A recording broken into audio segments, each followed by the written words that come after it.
Good morning, everybody. Just told these dudes to lock it in. Let's go. A lot of energy. No. Good morning. Happy Monday, everybody. Ben and Woods, 97.3 The Fan. Let's get our heads right on a Monday. I think today is actually what Paulie had, like, get your head right day. What is it? Today is, National I Am in Control Day. That means, get your head right. I'm in control of my emotions and my thoughts and my actions today. All right, that's our mantra for the day. Ben and Woods, 97.3 The Fan. Padres in the win column. Mason Miller's new walk-up. I don't know about you guys. I was running around the house all weekend just yelling, "Are you ready?" Probably why my voice sounds like it does. But, man, good to be here with all of you. Yeah. Oh, my God. Oh, my God. Oh, my God. Oh, my God. Oh, my God. I'm not a head banger, but it makes me want. How can you not? How can you not bounce my head back up and down? Oh my God, you guys! I mean, I want to do a full-on deep dive into that walk-up song. You want to talk about getting me off my ass and jumping out of my bed and going, "Come on, no way!" Knocked it out of the park, Mason. You knocked it out of the park. So good. I'm Woodsy. That's Paul Reindl. He's the executive producer. Good morning, Paulie. Hey, how are you? Doing great. I know there was no game yesterday, but they did win their last game. They did. No guttural, though. No guttural. I thought about it, but I don't have the pipes for it. B, it's, we're removed 36 hours from the dub. Loses a little bit of luster. Now, and they didn't win the series. They did not win the series. Yeah. So, I think you were correct. We'll save that for a hopefully a Giants sweep. That would be nice. That would be really, really nice. I can't wait to talk Giants, Padres, and Tony V and Craig Stamon. I mean, here we go, man. This is it. We are firmly ensconced. Is that the right word? In the baseball season. Every time I turn my TV on, I got baseball, and I love it very much. Ben Higgins, your friendly neighborhood sports anchor. Good morning, sir. Good morning. This weekend was a recovery weekend for me. That opening week is a lot of fun, but it is also just running around with your hair on fire all week long. There's a lot, man. Shows, appearances, stories for television. It feels like it never ends. And we finally got through Saturday's special show. Thanks to all the tier ones who came out to Far Corner on Saturday. What a great spot there in the East Village. We had a lot of fun, good food. Quick little 2-hour show, but after that, I was pretty much zonked for the rest of the weekend. I had a friend text me on Wednesday afternoon, day before opening day, and they were very excited to come to the broadcast and had tickets to the game on Thursday, and they go, "You must be so excited. This must be like Christmas Eve for you guys." And I go, "Yeah, it kind of is. I imagine it'd be like Christmas Eve if you had like 8 young children and you had to build all of their crap that night. The next day is going to be great, mostly, but it's a lot of work to get there." Yeah, I mean, it was, the Saturday show was fine. I mean, you go down there, they're right in the middle of the block party. I got in and out pretty easily, though. I was surprised, and then got home. I mean, I had Little League Friday night. I had Little League on Saturday. After that, I was pretty bush. I played baseball yesterday. I mean, I used the term played loosely. I didn't play much. We had like 40 guys on the team, and the guys that we were facing, I'm not feeling great. I probably should have stayed home and just rested. I walked up, watched this guy warm up. I go, "Yeah, I'm good. You don't have to throw me in the lineup today. I'm fine. I got no business being out here in the 18 AAA league. None. Guys are throwing like 90 with 5 pitches. I'm like, no. So we did 18 AA last. Yeah, it's worse. And that was a step up from single A. And I played well in that. AA was tough. It was tough. Doable, but tough. AAA, no. These 2 guys, I'm like, they had 3 guys in their team. I'm like, what? I'm like, got the Carter limp, dude. I'm like, no, I'm all right. I just told the guy, I go, "You have 40 guys here in the dugout. Don't worry about me. Like, I'll get mine and whatever." But we scored 8 runs with 2 outs and 8 runs with 2 outs in the 8th inning. I've never seen that before in baseball in my whole life. 2 outs, 8 runs, we win the game. It was crazy. Wow. It was really, really a fun game to be a part of. It's also a good reminder that there are guys that are that good at basically the recreational level. Yeah, man. And then you go up to even the lowest levels of like independent professional ball. I can't wrap then low single A. I thought I was coaching first so yesterday. many good baseball players out there. I was coaching first, and I'm watching these guys throw. Our guys, too, that throw hard. I'm watching these guys throw, and I go, geez, like, you guys never made it? Holy smokes, dude. And then I thought, okay, let's say this guy's sitting 88 miles an hour. He was I mean, it was a BB. Now put 7, 8, 9, 7 miles an hour on top of that, and you get the average reliever in baseball. I just go, there's just no way. It doesn't make sense how these guys are able to square balls up really ever. But man, it was very baseball-y weekend in our house, to be sure. Opened some baseball cards last night with the kids. We had a lot of fun doing that. I have gone full on nerd now. My wife actually helped contribute to my delinquency. She bought me a light box. A light box. Yep. I think it's smart of her.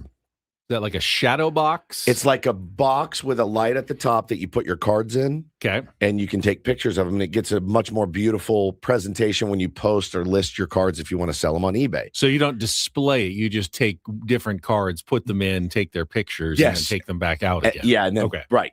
Yeah, it's not for a display. To hang on the wall. No, she bought me like a desktop photo studio. Desktop photo studio. Yeah, that's exactly right. There's a hole in it. I could put my wiener in there if I wanted to and do a picture. I'll do one later. I'll send it to you guys. Send it to Ben. I could just send it to Ben if I wanted to. But it really makes the cards look great. And when you post them and sell them, you're more likely to get a nibble if your presentation looks good. I was leaning them against a cardboard box before and taking a picture. They're all grainy.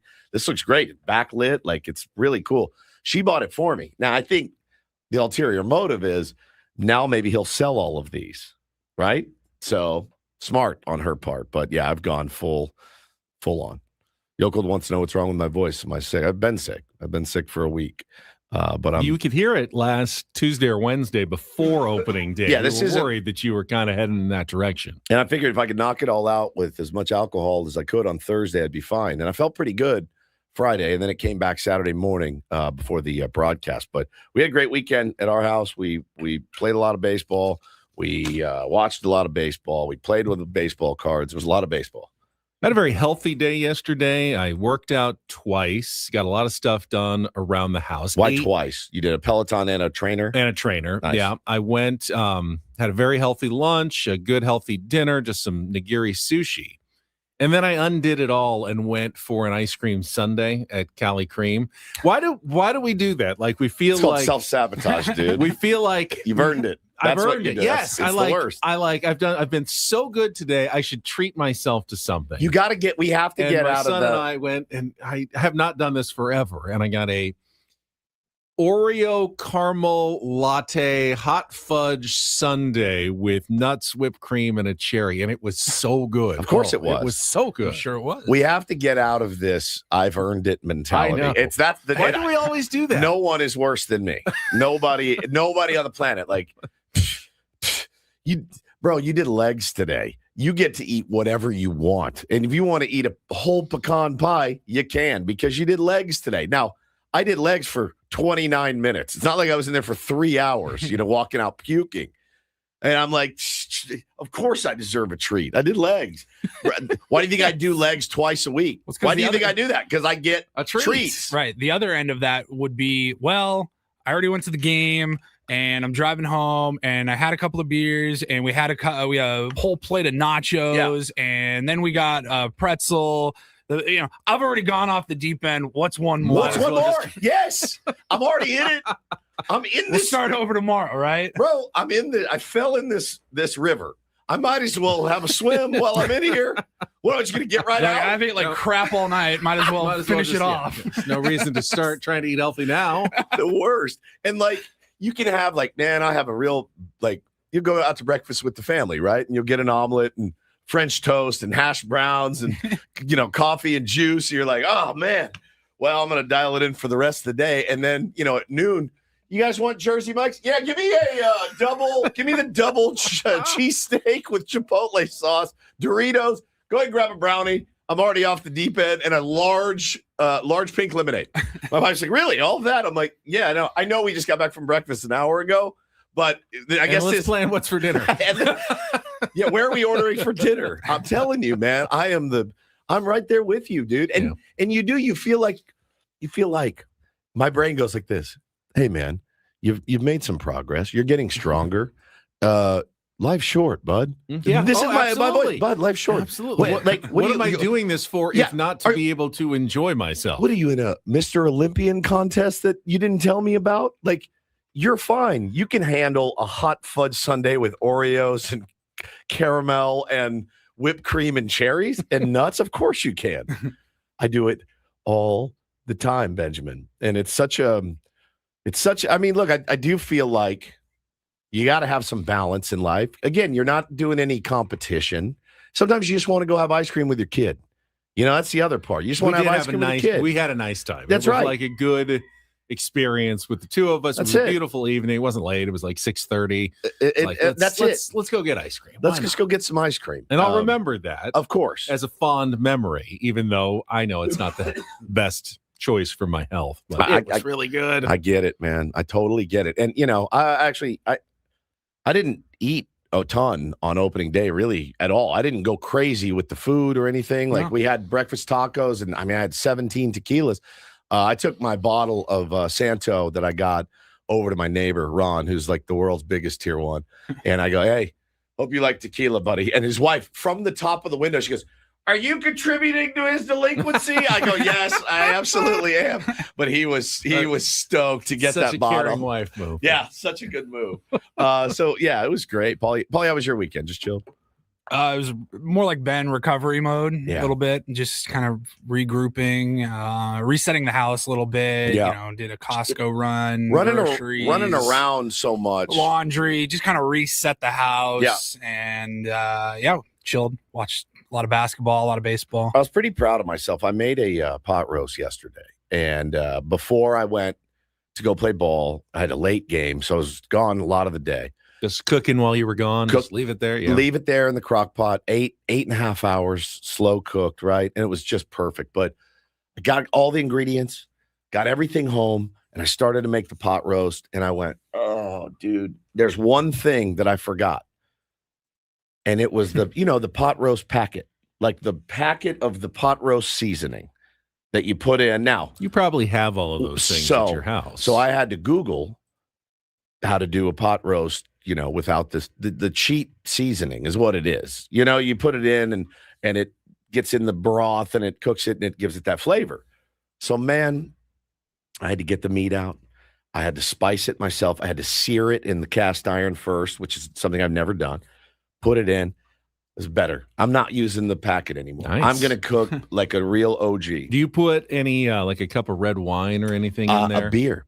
A beer. I actually put a Beat LA lager in there, the official lager of Ben and Woods. A Beat LA lager. Poured a whole beer in there. Cheers, mates. Yeah, cheers.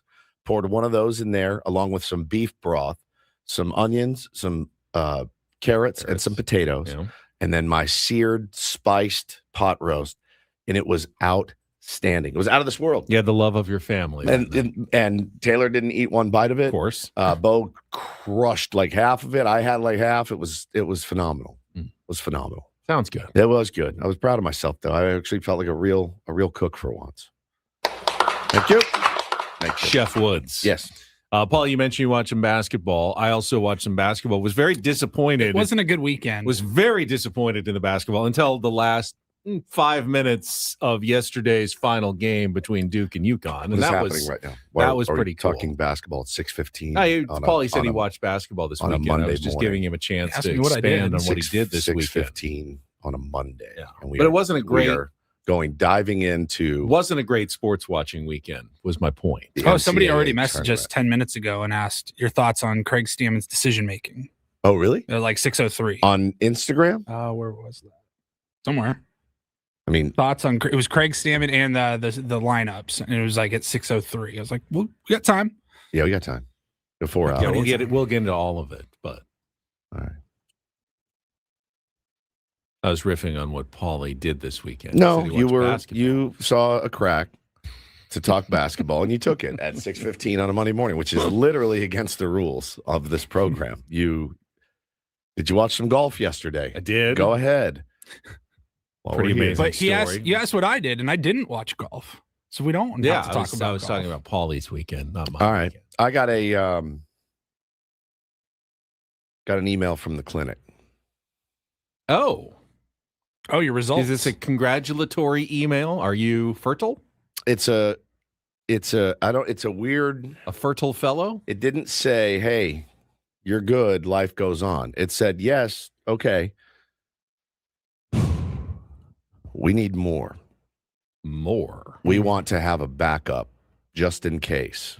And I go, okay. So guess who? Wednesday, 3 p.m. gets to go back in and relive that entire experience for now the third time. If you haven't heard, my wife and I are attempting to have another child, and we're using the in vitro fertilization method. Which they now have at Costco, I saw this weekend. Forgot. You texted me that. Yes, I thought you were telling me you can do IVF at Costco. Yes, you can go with a much discounted method because I know it's not cheap. It's just a guy in the back What room, aisle is that on? and he's like, here's your cup, sir.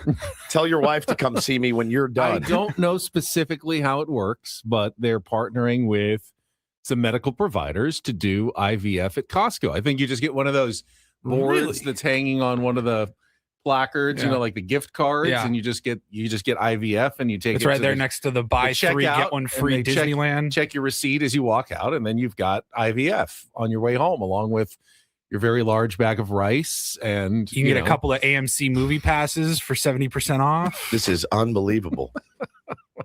Costco. Yeah, IVF at Costco. What's next? Radiation. Chemotherapy, anything you need. So I have to, yes, Carlos, I have to go slay the dragon again on Wednesday at 3 p.m., which gives me 72 hours to completely spin out about it. Jocelyn in the chat said, well, just wear your AirPods this time. Did you think I wasn't wearing my AirPods last time? Did you think I just had my phone there playing the audio loud for all to hear? You can still hear things through AirPods, like somebody trying to jiggle the door, perhaps. But now I got to go back in on Wednesday. So you should bring in like one of those door jams, like once you're in there to like double seal yourself in. I really wasn't worried about someone opening it. I really wasn't, but you just kept hearing the noise of somebody opening another door and shutting the door and opening the door and shutting the door. And you just want to get in and out, and I really thought, I thought it was enough. Remember your Cologuard box? That's what I thought. I thought we're good here. You guys are going to be set for a while, and turns out I wasn't. So they are like, just let's do it to be safe and make sure that there's extra. In case someone drops it. I don't know. At the clinic. It doesn't work or something, and I'm like, all right. So, but you're telling me it's good. You just need more of it. So I did get quite a few messages from people that are going through the same thing, and mostly men, and they're like, bro, thank you for talking about this because you've made me feel completely normal. And I said, well, yeah, I mean, this is what we do.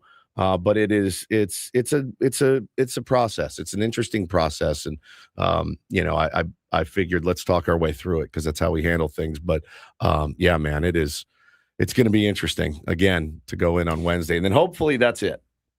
I've had the same experience with some tier ones with my colonoscopy. Yep. People who said, hey, thank you for being open about it. It's not the destigmatizing. It's not the easiest thing to talk about, but if it does some good and get some people to potentially get some important procedures done, then yeah, it's probably worth a little of my own personal discomfort and embarrassment to discuss what's going on in our lives. And Jocelyn also says, you could have just used the visual and no noise. No, you got to have the sights and the sounds. It's not a sights only, and it's not a sounds only. Really? Yeah, I need the sights and the sounds. Don't you? You go to a movie. You like to watch silent movies? You watch Ben maybe. You watch talkies? You just sit there and stare at the screen? He does raw dog the entire 6-hour drive to Phoenix. You watch their lips move? No, I need the sights and the sounds of what I'm watching. And that's standard. Can you watch a baseball game on mute? I've had a hard time doing that. I've had to do it before mostly because of Joe Davis, but I have a hard time doing it. I mean, I still get the main gist of what I'm watching without sound, baseball or otherwise. Yeah, I mean, you can get the gist of what I was watching too, but I would much rather have the sights and sounds. I like the whole. Have you ever tried just using your imagination? Yeah, when I was 14, of course, that's all you had. Or like one cutout picture of a nipple from a magazine. That's all you needed. Things have changed. Things have changed dramatically over the last 36 years, right? So, yeah, that's where I'll be on Wednesday. All right, shall we get to the Yes, Padres talk? Let's get to your basketball. No, we're going to start with baseball, of course. We've got our first ever Padres wrap-up of the season, right? Paulie, did you put together a winning wrap-up open for Saturday's game? All right, we will go through the first victory for your San Diego Padres. When we come back, we'll set the menu for what we've got. A couple of guests on a Monday, both Padres-related as well. Get you started here, Tier 1s. Thank you for joining us. Ben and Woods, new week. Monday morning. Let's make it a good one on San Diego's #1 sports station, 97.3 The Fan. Before we check traffic, though, we spent a lot of time talking about preparation in sports, game plans, adjustments, knowing what could go wrong. But a lot of people head into retirement without anything close to that kind of a plan. Between inflation, rising healthcare costs, market volatility, and just the cost of living here in San Diego, it's no surprise retirement is stressful. That's why Trajan Wealth exists. TRAJANwealth.com. Trajan Wealth works with people who want clarity instead of guesswork. Their fiduciary advisors help build personalized retirement and investment strategies based on your goals and your comfort level, because one size never fits all. They're local too, offices at Liberty Station, Carlsbad, and Del Mar, so they understand what it really costs to live here and retire here. If you've ever thought about getting a second opinion, easy place to start. Learn more at TRAJANwealth.com or pick up the phone and call 619-367-0207. That's 619-367-0207. And when you're ready, everything starts at TRAJANwealth.com. Trajan Wealth. Plan smarter, dream bigger. Advisory services through Trajan Wealth LLC, SEC registered investment advisor, client paid advertisement. Additional disclosures at TrajanWealth.com.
He just here. I'll show you a little. Just a little. Please don't. Just a little bit. What hurts on you? Nothing at all. A little bit. Not that now. So let's say whatever you're about to touch is the only thing. Let's say It's gonna hurt. Right? All right, yeah. Okay. Pretend your knee hurts. Pretend your knee hurts. It's going to in a second. Right here. Oh, that is not pleasant. Hey, player, this is all yours. This room with this view. This speakeasy with this cocktail. Hey, could you make that too? The spa with this. Ah. And this pool on this roof. This is all for you. The all-new Hamul Casino Resort, now open.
Good morning to all the tier ones out there, especially those in our YouTube stream, including Willie Price, who says he's watching on YouTube at LAX, waiting for a flight to Japan. Oh, have fun. That's a long one, all the way across the Pacific Ocean. Safe travels to you, Willie. Thank you for joining us this morning. Here's what we've got coming up on the Monday edition of Ben and Woods after we get to our discussion of Saturday's game, our first victorious Padres wrap-up of the season in our 7 o'clock hour. Don't do this at 7:20. Then Craig Elston from Padres Hot Tub Podcast and the Cromaniacs will join us at 7:35. Also, congratulations to Craig San Diego Sockers, who won on a golden goal last night in their final game of the season to win the Supporters Shield, first place in the MASL, top seed in the playoffs, Nice. and a bye in the first round. It was pretty dramatic last night. Craig will join us at 7:35 in our 8 o'clock hour. We'll play Take on Woods at 8:20. Still have a chance to win the trip to Las Vegas, the 2 nights at the Fontainebleau and $150 resort credit. And then at 8:35, our first weekly visit with Dennis Lynn from The Athletic, insider covering your San Diego Padres. Brought to you by Jamul Casino Resort. Looking forward to having Dennis on again all season long. He wrote a nice piece about Randy Vasquez over the weekend in The Athletic that we can talk about. All guests on Ben and Woods appear on the SDCCU fan hotline. SDCCU, it's not big bank banking, it is better. 9 o'clock hour, our Roundup report. We're also going to be giving away Padres tickets all week long for next Thursday's game when they get back from their first road trip against the Colorado Rockies and Manny's Hot Corner bobblehead night. It's pretty slick. Presented by McDonald's. We'll have tickets all week long. So listen in our 9 o'clock hour for your chance to win tickets to that game. And I believe Paulie says we have tickets every day this week for that game. Yes, 1 pair every day, which is outstanding. And then we will look ahead to the Padres-Giants series that begins tonight. Walker Buehler making his first start for the San Diego Padres in Game 1 at 6:40 right here on 97.3 The Fan. So quick rundown of what we've got for you, but let's check traffic again with Kelly. And then when we come back, our first Padres wrap-up of the season. We'll go through Saturday's 3-0 win over the Detroit Tigers coming up next year on 97.3 The Fan. From the 855 Get Ross Traffic Center. Injured? Demand justice. Demand Jurowitz. 855GetRoss.com. Here's Kelly Danick. Traffic is brought to you by Albertsons, Vons, and Pavilions. Well, we can already check ladder and lanes off of our morning commute bingo card. South 15 before Valley Parkway, a couple of metal ladders in the 2 left lanes. Further down before Poway Road, 2-car collision over to the right shoulder. Also going to find eastbound 8 at the North 67 connector ramp, stalled vehicle and a stalled semi, west 8 at the northbound 125 connector. Save on family dinner favorites when you shop at Vons and Albertsons. Right now, get Signature Select fresh split chicken breasts, bone-in value packs for $1.49 per pound with membership where applicable. Shop in-store or online at Vons or Albertsons.com for more deals and savings. I'm Kelly Danick with Ben and Wood, San Diego's #1 sports station, 97.3 The Fan. How did things play out in yesterday's game? I liked last night's game. It's time for the Padres wrap-up with Ben and Woods. You guys are the voice of San Diego. Brought to you by Jamul Casino Resort, the player's place. Pitch on the way. Fernando reaches for it, lines it into right field and a base hit. Fermin is being waved around third. He's on his way. The throw comes into short and an RBI single for Fernando Tatis Jr. 3 straight 2-out hits, and the Padres lead it 1-0. Here's the 2-1. Fernando runs, pitches a strike to throw to second base, goes into center field. Cronenworth will come in to score, and the Padres lead it 2-0. First pitch to Merrill, lefty to lefty, is a ground ball over the mound. Charged by Torres at second. He'll flip to second. That's the only play he's got. Cronenworth scores, throw to third. Fernando back to the bag safely, and the Padres lead it 3-0. Here's the 1-1 pitch. Torkelson hits it hard on one hop to Manny. He snags it, goes to second to get the force, and the inning is over. What a play by Machado. That is why they call it the hot corner, and Randy Vasquez goes 6 shutout innings in his season debut with 8 strikeouts. Odds a strike away. Here's the pitch from Miller. Swung on and missed, strike 3. Slider in the dirt, picked up by Fermin. The throw to first is in time. Pods have their first win of the season. Craig Stamon has his first win as a major league manager. And how about a 2-hit shutout from Vasquez, Hart, and Miller here tonight?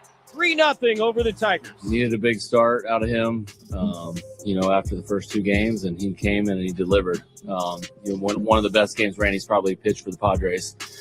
Attacked the zone really well, used his fastball, used his breaking stuff.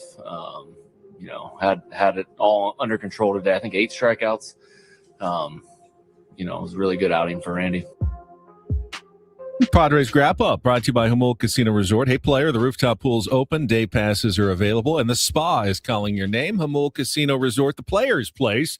And congratulations to Craig Stamon. I'm sure he would have liked win number 1 to come in game 1 or 2, but gets it done in game number 3 on Saturday.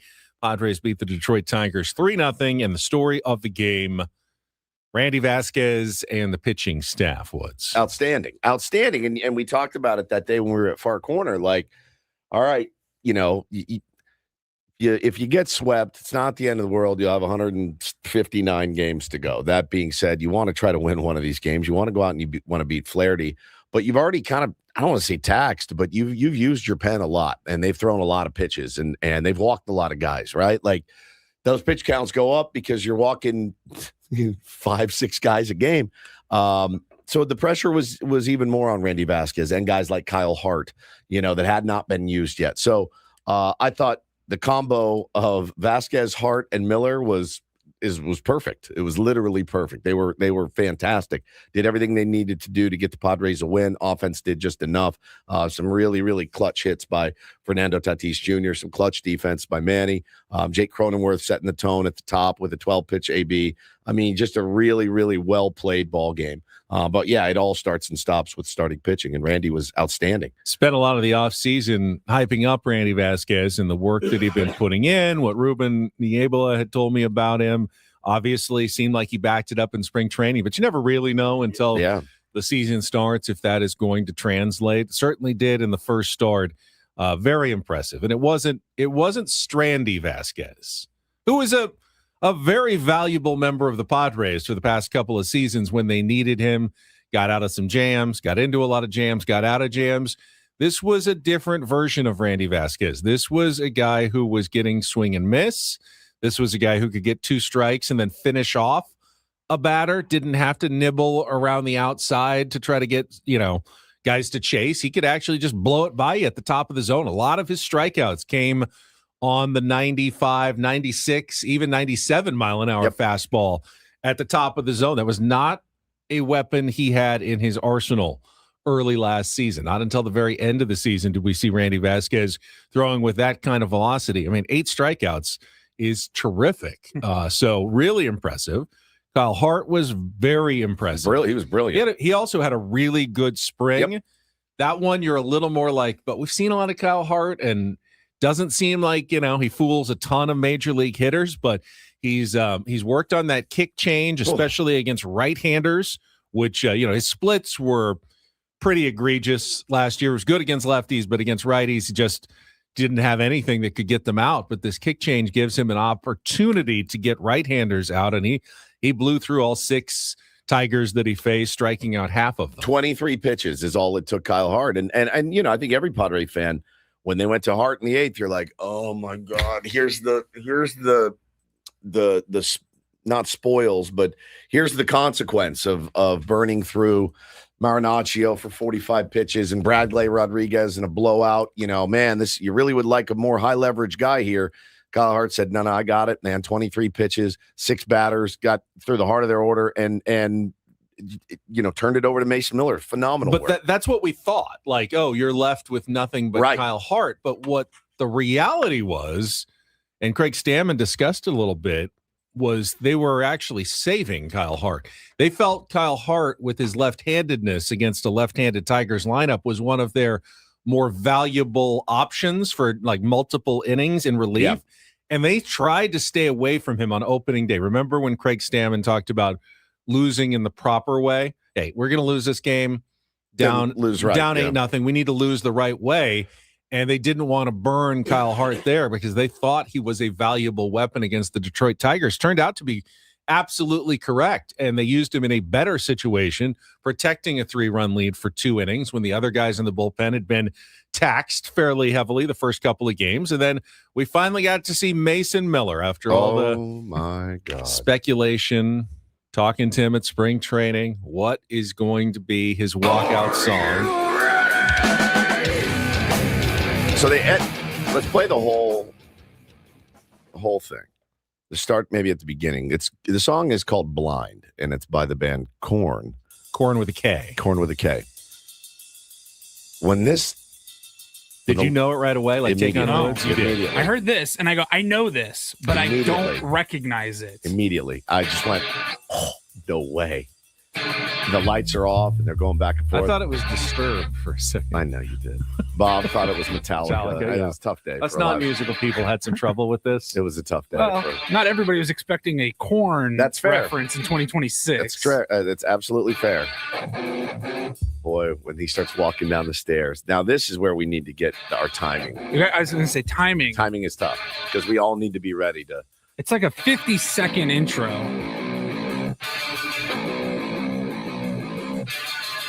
Here we go. I missed it. I missed my cue. I'm going to need some practice on that. And then the public address announcer, Alex, jumps in after Are You Ready and says, your attention, please. Yep. Now pitching for the San Diego Padres, number 22, Mason Miller. That was a good moment. It was incredible. And again, I know we're biased here, but all over the country, everyone was like, oh my God. I had Dodger fans going, you know what? That goes pretty hard. Very cool. They're doing the Timmy trumpets for Edwin Diaz, but they continue to have the lady blow the trumpet. Doesn't sound as good as the pros that put it down on wax or whatever. It sounds better when they have the real song. We could go out there and play the Korn song. It's not going to sound as good as when Korn does it. And so it loses a little bit of its luster, I think. But I thought, hey, man, he leaned on the clubhouse attendants. They said, we got an idea. And he goes, all right, I'll do it. And boy, when it hit, I went. You know what time it is? It's time for Mason Miller.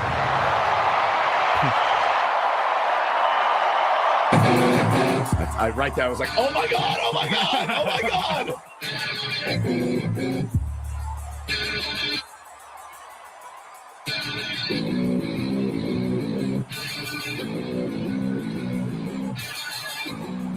Is it here? Are you ready? I think he kind of sounds like you. Man. Look at that. Jonathan Davis, the lead singer of Korn.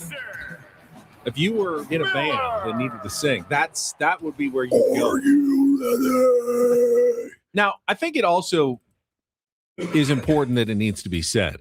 You can not be a fan of that kind of music. Yeah. You would never listen to it in your car or put it on the speakers in your house, but still be like, a lot of people but it's perfect for this particular situation. Yeah, I mean, I was not a Korn fan at all. And I just wasn't. I didn't listen to Korn. But that's perfect. It's just a perfect walkout song. They were at the front of nu metal. Yep. It was like them and Limp Bizkit. Not N-E-W. N-U. N-U metal. Yeah. I have no idea what that means. But I think a lot of you have long hair and you just do this. You just bob your head. A lot of people, man. A lot of people really, really loved Korn. It just works. I mean, it just works. It's like, I don't know that Mariano Rivera was the world's biggest Metallica fan, but it just it worked for him. And Hell's Bells, I think Javi was a huge AC/DC fan, so that actually worked better for him. And Mason said, this is for the fans to get into it, but it was awesome. I don't know what the song is really about or the rest of the lyrics after Are You Ready? But Blind makes sense to me because Mason Miller makes the hitters look like they are blind. Yeah. Well, why don't you read the lyrics? To bat against. Oh, can we do that? Yeah, All you can do that while we're here. Blind by Korn. Yeah. Ben reads nu metal. You want me to start? Here we go. Are you ready? This place inside my mind. Try again. Place. What? Just I don't know when to go. I have There's no a idea. place, I think. It says this. I'm reading I got it right it. here. I am too. Mine says this place inside my mind. A place I like to hide. You don't know the chances. What if I should die? A place inside my brain. Another kind of pain. You don't know the chances. I'm so blind. Another place I find to escape the pain inside. You don't know the chances. What if I should die? A place inside my brain. Another kind of pain. You don't know the chances. I'm so blind. Deeper and deeper and deeper as I dream to live a life that seems to be a lost reality that can never find a way to reach my inner Self-esteem is low. How deep can I go? In the ground that I lay, if I don't find a way to see through the gray that clouds my mind, this time I look to see what's between the lines. I can't see. I'm going blind. And that just repeats over and over and over and over again. I think he crushed it. Blind by Korn. Yep. God, it really, really worked. 1994. Yeah. You sound just like them.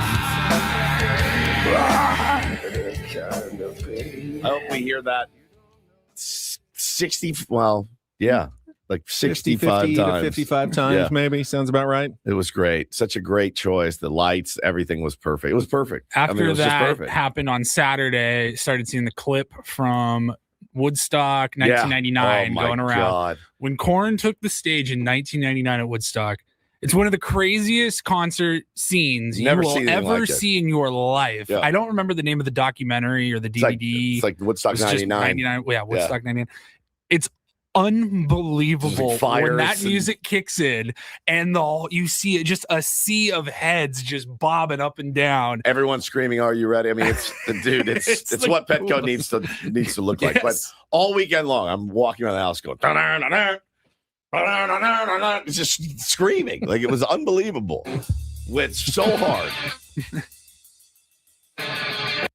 Are you ready? You got to get to the point where Petco does that. Oh, yeah. You know, everybody does it. It's just so. Gotta get the timing. Good. Like, what are we thinking? Like, the door swings open. Are you ready? Yeah. He was already halfway to the mound when we got to Are You Ready? Yeah, they'll work on the timing. Yeah. But I thought it was so good, man. I thought it was so good. I think it's the best in baseball right now. We all agree. Step Up from Nickelback. Yes. Ryan points out Mason Miller born in 1998. So this song 4 years before he was even born. Yeah. It's exactly right. Yeah, that Woodstock clip, he was like 6 months old or whatever when it was going when it happened. That's exactly right, man. So good. Offensively, we talked about the pitching. Padres never really got a lot of offense going against the Tigers, but they did spread it around, including really good 2-out offense in the third inning against Jack Flaherty on Saturday with 2 outs. Freddie Fermin singled, and Jay Cronenworth singled, and then RBI single by Fernando Tatis Jr. Really nice at bat going the other way. Good piece of hitting to score the first run of that game. And then they scored the second run when Tatis looked like he was going to get thrown out at second base. But instead, Gleyber Torres just kind of got confused when Tatis didn't slide and let the ball go right past him. Ran right through the bag. Jay Cronenworth to score. It was that weird thing that Tatis does. He like casts a spell when he's out on the base paths on other players, so all of a sudden just get kind of confused and panicky when he's out there and causes them to make mistakes somehow. It was, and again, I thought the AB from Tatis was exceptional.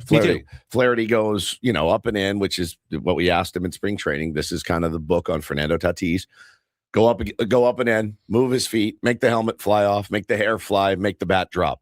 And then you go low and away and you get your ass out, slider, weak contact. But he stayed in there, stayed on it, and drove it to right field. Really, really beautiful piece of hitting from Fernando there. That was, absolutely a clutch move and got the Padres what they needed to win that game. Jake Cronenworth, again, a lot of credit goes to Jake. I think he was 1 for 3. He was on twice, scored twice, 12 pitches. In a at bat is outstanding. It's exactly what you want from a leadoff hitter, just grinding that guy down.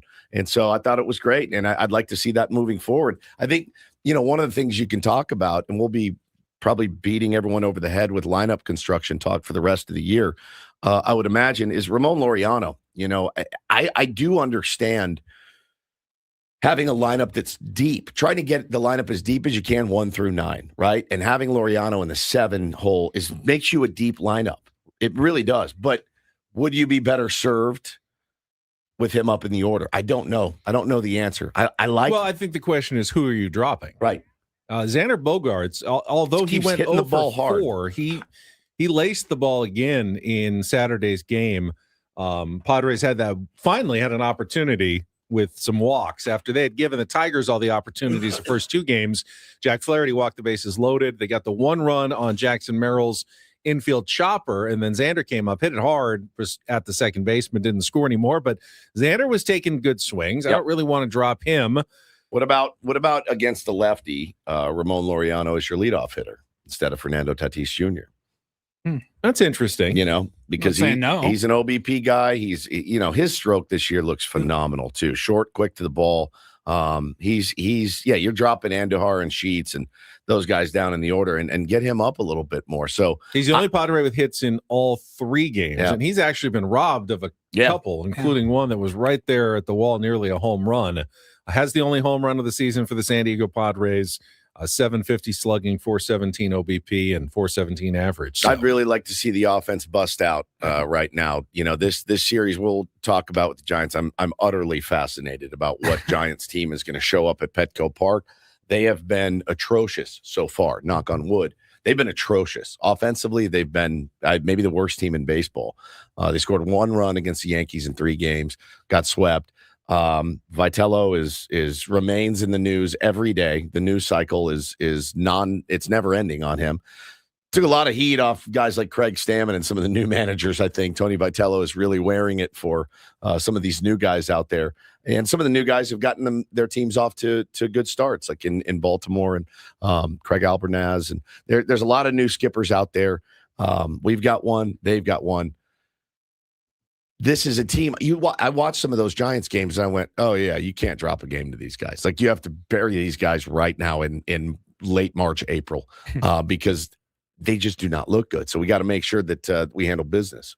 Yeah, I think they took better at bats in the 3rd game against the Yankees than they did the first couple. Well, they scored a run finally. Yeah, they had the winning run up, I think, late in the game. He's made on Saturday, but he's made some really odd decisions so far. He's made some really odd statements so far.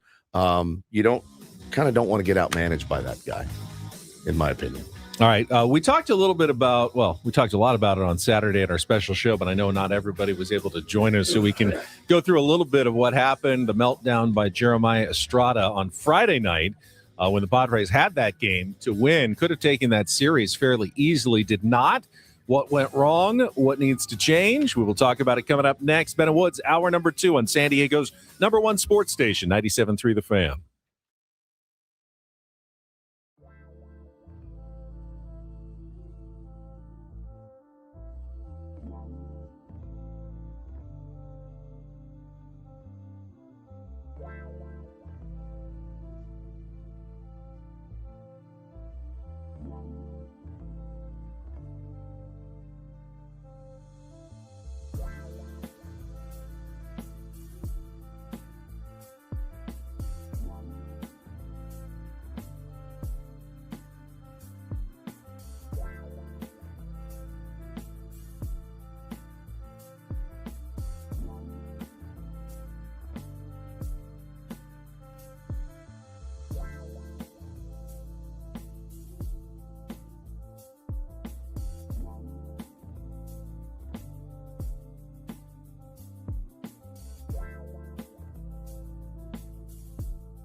1-2 pitch here in the air to center field, straight away and deep. Merrill's going back. He's on the track at the wall, leaps up, and he got it! Jackson Merrill takes a home run away from McGonigal. Not today for the rookie. We'll hang a star for Jackson Merrill right at that 396 marker in front of the palm tree. And Kevin McGonigal, welcome to the big leagues. Electric moment on Friday night at Petco Park. Jackson Merrill in the second inning. Welcome back. Hour number 2 of Ben and Woods, brought to you by David P. Shapiro, criminal defense attorneys helping good people regain control of their future when charged with a crime since 2010. Visit davidpshapirolaw.com. Everything going well in that game. Michael King's performance was terrific. Yep. Padres absolutely need a good season from Michael King, and other than a couple of walks, he was very difficult to hit, which was a good sign. Thought we had that one in the bag, my friend. That one felt like it was going to line up exactly the way we'd been talking about the offseason, what this team was going to, how they were going to be able to win baseball games. And I know the offense was grinding it out against Framber Valdez and Tarek Skubal, Benny, which is no small assignment for any team to go up against those guys, but to have a lead, turn it over to the pen, and lose it was a bit of a tough putt. Yeah, we talked a little bit on Saturday. Some Padres fans thought Craig Stamon did not manage his bullpen correctly in that game. Absolutely, they're right to think. Second guess is very easy. At the time, I certainly felt like that was what I expected, was Jeremiah Estrada in the 8th and Mason Miller in the 9th. Whether or not you thought they should have pulled the plug on Jeremiah Estrada quickly.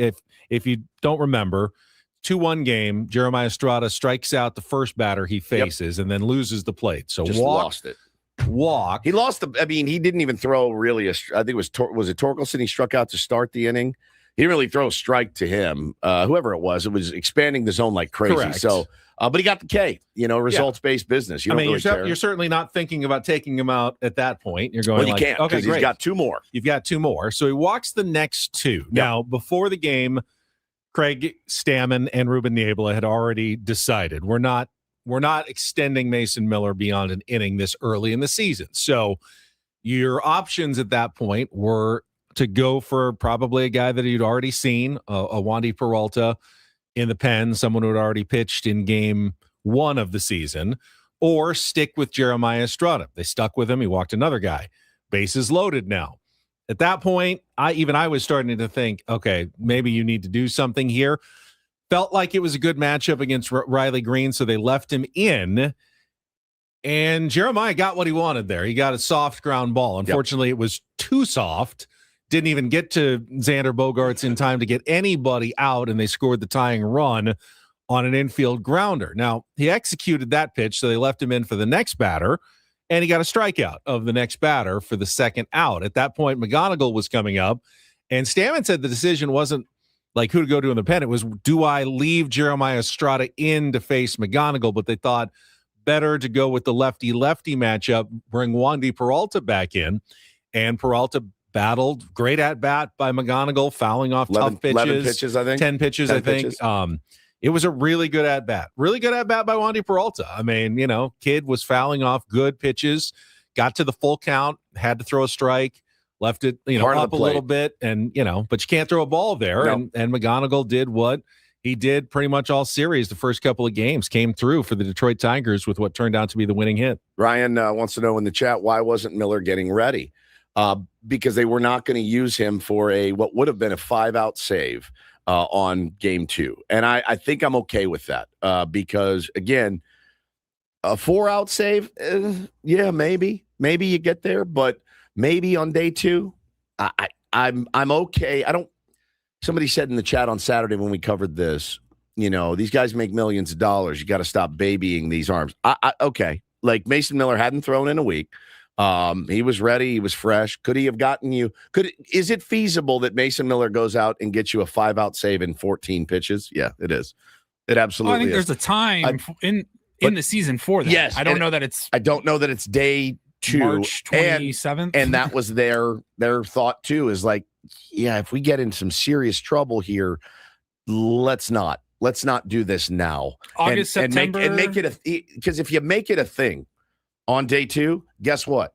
Now it's a thing for the next 160 games. Now on day 5, everyone's going to be calling. What's for going that. on? Yeah. Where's Mason Miller? You just did it. Like, I really think it's the smart play. And I know that cost you a game, but I'm not going to put that on Mason Miller. I'm really not going to put it on Craig Stamon. You know who I'm going to put it on? I'm going to put it on Jeremiah Estrada. Jeremiah Estrada has got to find the zone. You know, that's his job there. And maybe now, you know, I brought this up again the other day. We asked the experts, you know, the Ruben Nieblas of the world, when do you know? When do you know who slots where? 30 days, 45 days, around there. You kind of, you know, and then Craig Stamon mentioned it as well. Like, as the season matures, the bullpen phone will ring in a certain situation, and they don't have to tell the guy. He just gets up and he knows that's his time. We're not there yet. We've played 3 games. So I think, you know, getting that feel, giving some opportunity.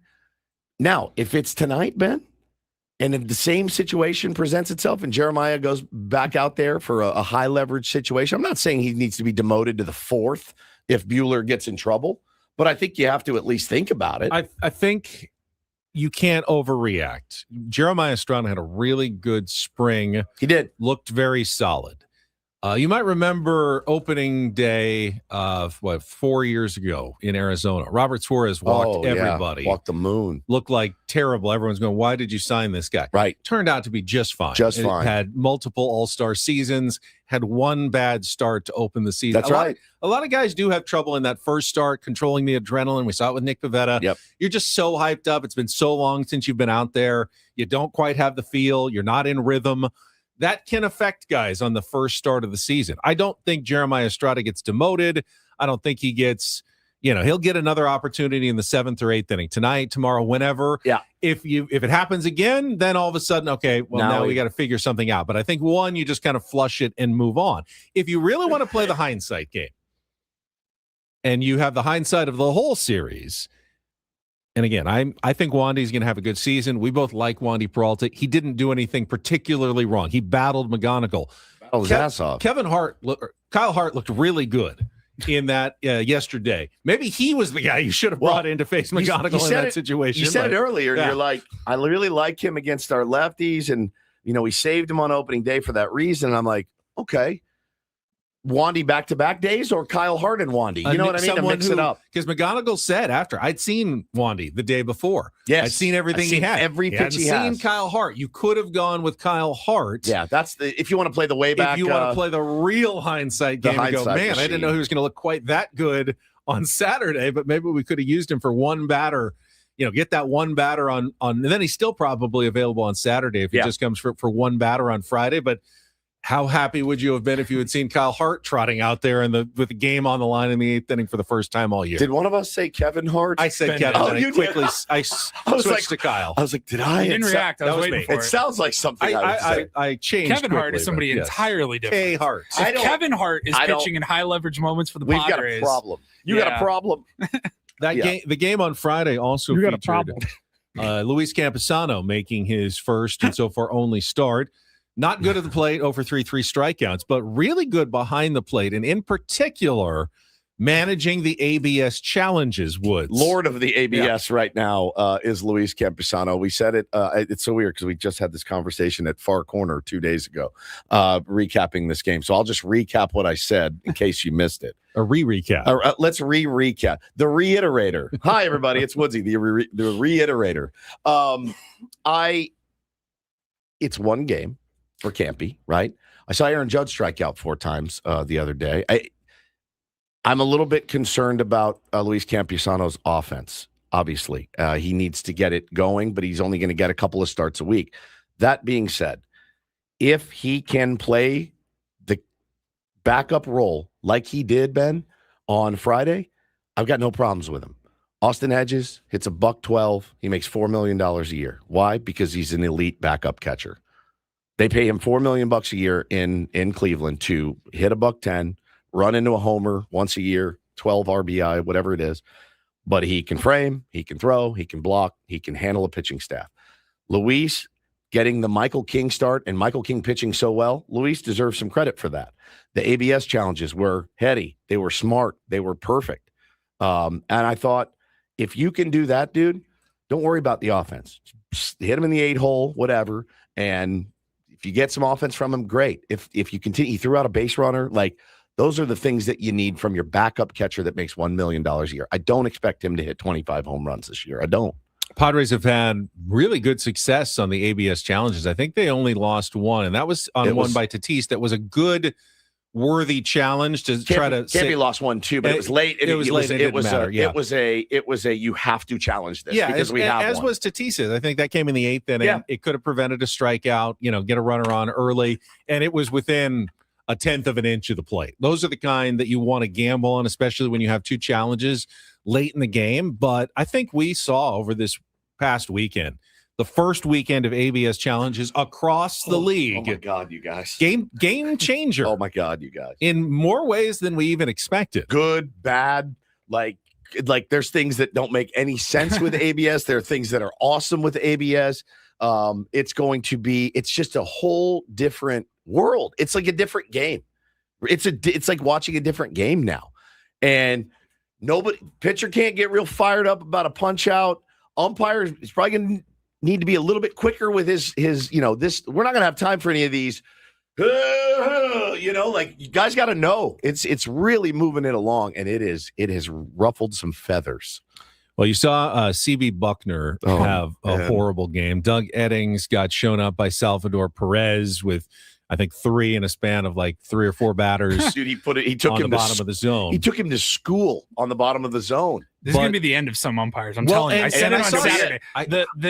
It's human nature. Like the challenge system, the umpires are being challenged legally, and they don't like to be challenged. So you can say get the calls right, but there's going to be a human element where they're going to be like, I'm going to just prove a point here. I got some insight for you. They can't challenge every call. I got some insight for you because I don't know if I'm supposed to tell this story, but I'm going to. I will keep the names out of it. But I have a dear, dear friend that is a driver. That's what he does for a living. And he had the pleasure of driving 2 umpires from San Diego to Anaheim.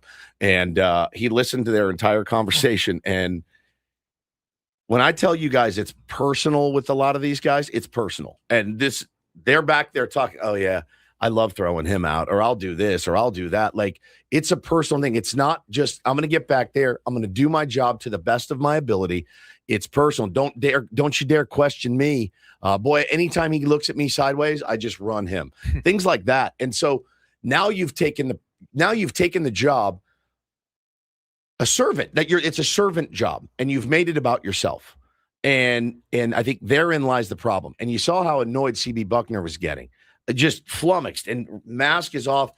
Anytime that ump rips that mask off and starts trudging to the dugout and pointing fingers, that means, and again, we've all taken our kids to baseball games. Never once have I said, Bo, look at this kid. Watch this.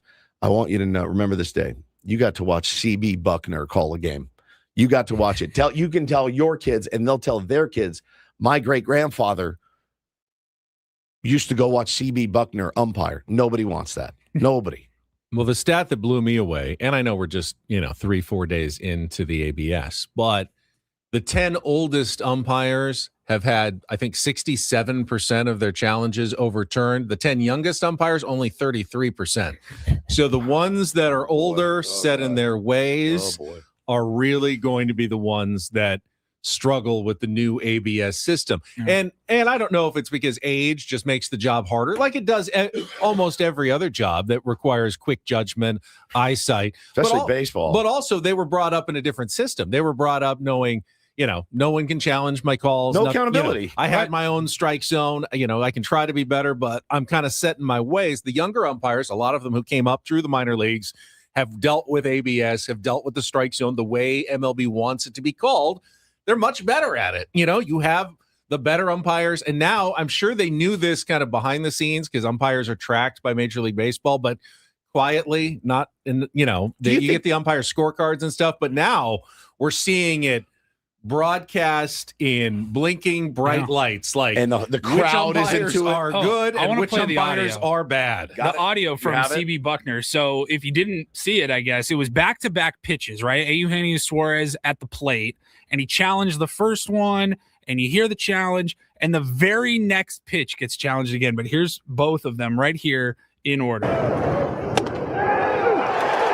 him looking, challenge, immediate tap of the helmet. The Reds runners all hold. The bases loaded, 2 outs. Challenging the pitch. ABS powered by T-Mobile. That's out of the zone. The AB continues. Wow. So the at-bat Now continues. 2-2. Called strike 3. Tap the helmet again. Oh, my God. He says it's off the plate away. Batters challenging the pitch. Listen to the crowd. Here we go.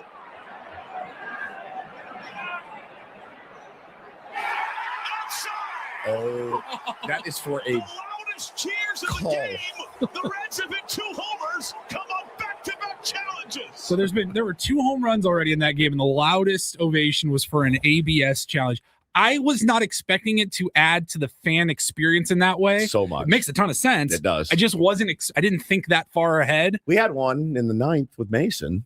Yeah, that was pretty that was exciting. pretty too. exciting, Yeah, too. caught the top corner. Yeah. I mean, you guys. That was a might as well use it. Might as well use it. But it was correct. The other one that was from yesterday. I don't know if you guys saw Derek Shelton and the Twins. It was Ryan Helsley closing out the game for the Cardinals. He threw a pitch. It was called a ball. He kind of fell off the mound, but immediately went to his hat. It touched his hat. The pitcher challenge. The catcher kind of hesitated. Hesitated. So Shelton runs out of the dugout. He's like, there's no way, that's too effing late. He challenged it too effing late. He gets thrown out of the game. I mean, it has been nuts, you guys. It has been nuts. Alex Cora, Trevor Story almost got run. Alex Cora did get run because the guy had been challenged all night, and he did not appeal to first, Ben, on a check swing. The home plate umpire refused to appeal to first and just called the hitter out. Cora lost his mind. He got thrown. I mean, it's like we're 3 games in, and it is like days of our lives out there. It's so good. I mean, baseball is, 170 years old at this point, and they've added a moment that can galvanize a crowd. That's hard to do. It's hard to do, man. We've known for decades, what are those moments? Big hit in a clutch situation, big strikeout. Well, what, diving catches. We know what makes crowds cheer. You've added a moment that's going to happen in like most games that can light up a crowd like that.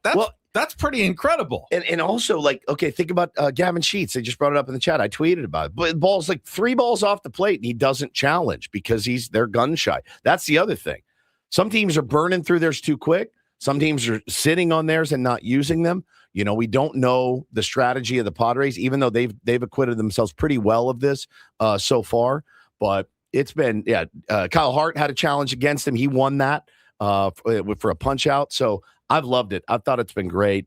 And it's exposing guys that traditionally have not been really great at this. Are you already at the point? I'm already getting there. You're getting close. Fully to automated. Just fully automated strike. Just give me the takes away tone. those moments, though, which are pretty exciting. You've already added the exciting moments. Yeah, but the payoff is every call is always right. Yeah. Do we want that?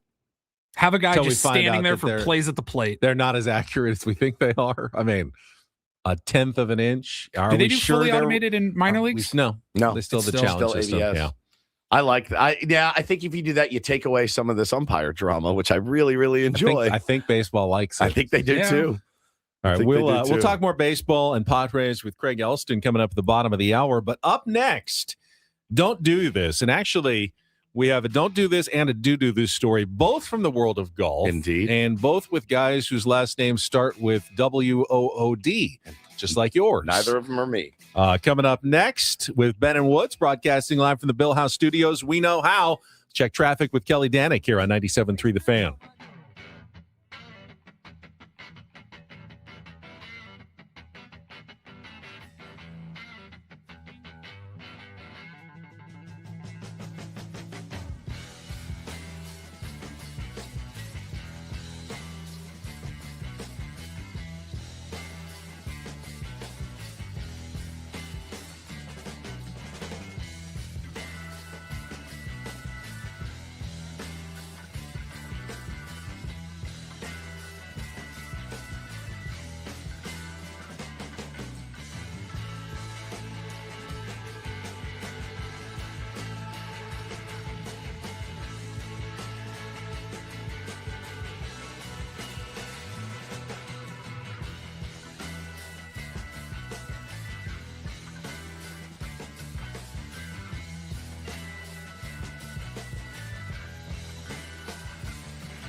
Hey, player, this is all yours.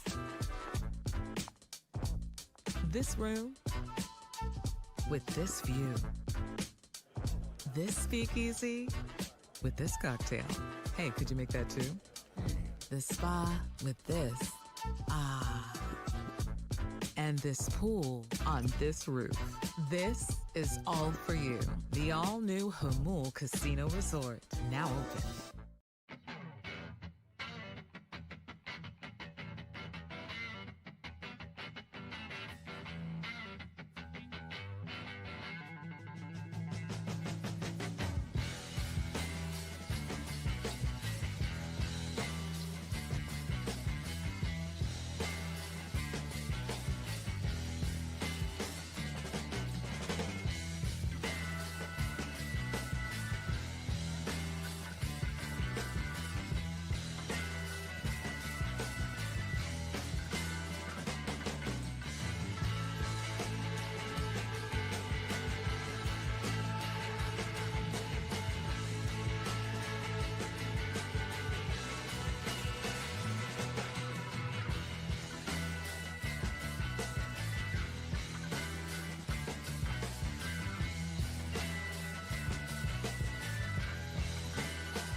Hey, player, this is all yours.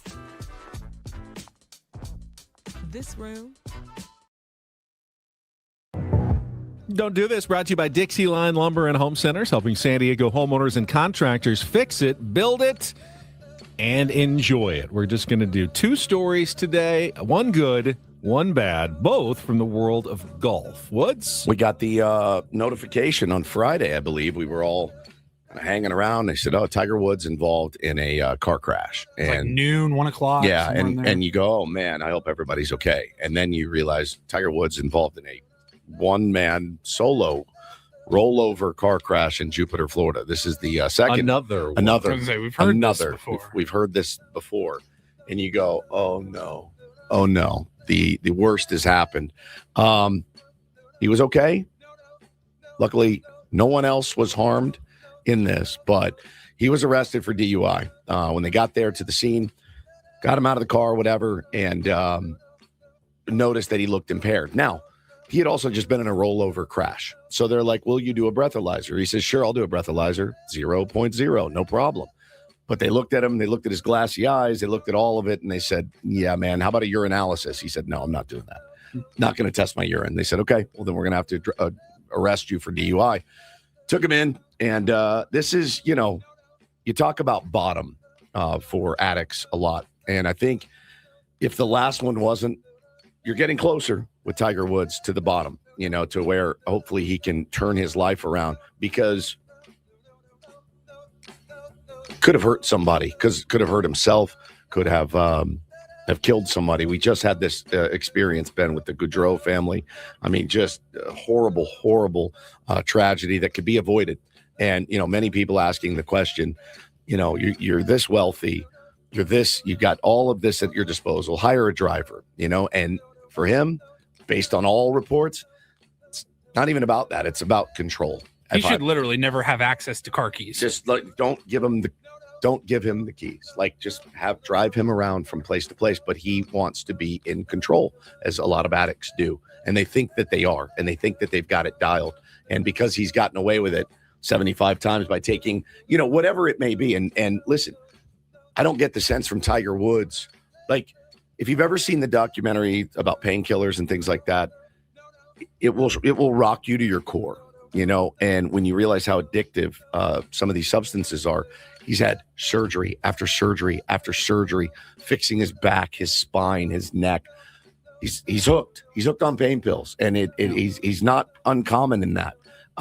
Problem is, with a guy like Tiger, probably has more access than every other Tom, Dick, or Harry out there. He can probably get whatever he wants whenever he wants it. He's enabled his entire life, and now he's paying the consequences. And what some, especially I think in the media business, don't seem to understand is you can both think Tiger is completely in the wrong, which he is, and also have sympathy for Tiger. I don't think he chose to become addicted to pain pills. Nope. I don't even know that he's trying to get high. I think he's in constant. I think he is. I think he's in constant pain, and he's addicted to them just to try to feel normal, because he has no other way of doing so. But if that is the case, you can't get. You have the resources that Tiger does. I mean, if you're anyone, you shouldn't. But with Tiger's resources, it's just extra dumb knowing there's someone who could drive you anywhere you wanted to go. And you're right about control, but some people still going to defend Tiger to the end, no matter what. It was crazy. I saw some of the wildest. There's a guy from Barstool, Riggs is his name, and you were trying to explain to us some of this drama. So he was journalistic drama. He's down there. He was around Tiger's camp, and he's buddied up with Tiger recently, and apparently he had the news. And his boss, Dave Portnoy from Barstool, was like, "What's going on with this?" And he writes back, essentially, "Don't say anything." Like, we're not going to bury it, but I've got this, and I'm not going to run with it. And Dave's like, that's our job, is to break news, like, especially massive world news like this. And so Riggs does a video, and he says, if you're asking me if I protected Tiger Woods, the answer is yes. Your GD ride I did. You want me on that wall. You need me on that wall. And somehow that was not the cringiest video of the weekend. Dan Rappaport, who used to work at Barstool, he's a golf guy. He's in the golf space, just content creator, one of those. He posts a video of him weeping, like crying, like red eyes, crying, head down, can't believe this is happening, crying about Tiger Woods in a one-man rollover crash. And it gets you thinking about, like, when is that okay to post the crying video?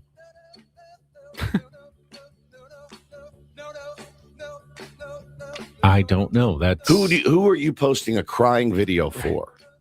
I mean, you don't have to post anything. You don't. You really just say, don't. I hope Tiger gets better. Did they? I mean, I guess I'm just confused. I understand Barstool's a big player in digital media nowadays for sports.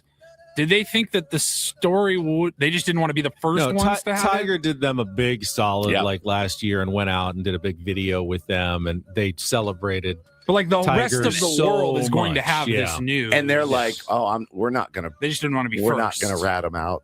They had it. I think it was already out. They just didn't want to pile on. He sent it to me. He's like, I have this. Like, don't run with it. And that's what it I'm came curious. out very quickly. Were they trying to hide it or like not acknowledge it? Not acknowledge it. Not pile on at all. And then you saw his video, not defend. I mean, he said, I'm defending him. That's what I'm doing. I'm defending him. It's just very, very weird. Not a good weekend for those three. So the worst story, maybe in sports, comes from golf over the weekend. So did the best. Let's get to do this. DD Mega Doo-Doo. Incredible story from the Texas Children Houston Open over the weekend when Gary Woodland rolled to a 5-shot victory just 30 months after having brain surgery. And just, you might remember we played some of the audio just a couple of weeks ago, opening up about his PTSD, how his brain surgery has left him traumatized, essentially. Like he gets in these spots where if someone comes behind him, he panics. He was crying on the golf course, and he was just saying, I can't try to hide this anymore and pretend like I'm normal. I need everyone to know what I'm going through. And I think that moment was very cathartic for him because he absolutely dominated on the golf course over the weekend. And the scene on the 18th green as he walked up for the winning putt and to claim his first victory since 2019 was incredible. The fans chanting his name, his playing partners, the guys he was playing against, waiting with gigantic hugs. It's awesome. I've never met Gary, but the people who cover golf said, you're really not going to find a better guy in the world of golf. Great athlete, went to college on a basketball scholarship before switching to golf. Won the U.S. Open, of course, at Pebble Beach before the brain surgery. Wasn't sure that he'd ever play golf again, and now is a winner on the PGA Tour, is going back to the Masters in a couple of weeks. Unbelievable. And everyone's going to be rooting for him even harder when he goes out So there. many bad stories in sports always. I mean, just you name it. And to have a story like that, we played that audio. It was so moving, so captivating. And then he said, though, too, it's not like he said he felt 1,000 pounds lighter talking about it on the Golf Channel and admitting to all of it. But it's not like it escaped him. It happened to him this week when he was playing in Houston. It happened again. Somebody got behind him and he panicked. He goes, I panicked. I had the tour guys with me and my security. He goes, I went and bawled my eyes out again. And I went back and I finished. And he won the freaking tournament. And it was just like, that is such a great But now sports instead moment. of trying to hide it, he has everyone's support. And Yes. after the tournament, he said, we play an individual sport out here, but I wasn't alone today. Anyone struggling with something, I hope they see me and don't give up. Just keep fighting. I loved it so much, man. And that so is much. don't and do this for a Monday. That was Don't Do This with Ben and Woods on 97.3 The Fan. When we come back, Craig Elston, host of the Padres Hot Tub Podcast, and the Cro-Maniacs, going to be with us for his regular Monday visit. More on the Padres next on San Diego's #1 sports station, 97.3 The Fan. Gambling problem? Call 1-800-GAMBLER. GEGE 000-466. For a full list of games and rules, play at 7 Mile Casino. Visit 7milecasino.com. First, Monday morning, great time to talk about 7 Mile Casino because even at 7:34 on a Monday, they're open. 24/7 option. If you like playing cards, you're not going to find a better, more comfortable spot in all of San Diego. That's exactly right, Benny. We love the proximity to Petco Park, my friends. Just 7 minutes away. You can go down pregame, postgame today, have a ball, man. Get some good food. Sit down, play California-style blackjack, Texas Hold'em, Pai Gow, or Baccarat. They pride themselves, take care of their high-limit players as well. So if you are one, check them out. Comfortable chairs, great dealers, 35% discount on food from Sammy's 7 Mile while you're sitting at the table. And then when you're not at the tables, enjoy their patio. The weather's been beautiful. Views of San Diego Bay, Coronado. It's absolutely gorgeous. If you haven't checked it out yet, make this the week where you head on down to 7 Mile Casino right off the freeway in Chula Vista, just 7 minutes from downtown.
He just here. I'll show you a little. Just a little. Please don't. Just a little bit. What hurts on you? Nothing at all. A little bit. Nothing. Now, So let's say whatever you're about to touch is the only thing. Let's say It's gonna hurt. Right? All right, yeah. Okay. Pretend your knee hurts. Pretend your knee. It's going to in a second. Right here. That is not pleasant. Hey, player, this is all yours. This room with this view. This speakeasy with this cocktail. Hey, could you make that too? The spa with this. Ah.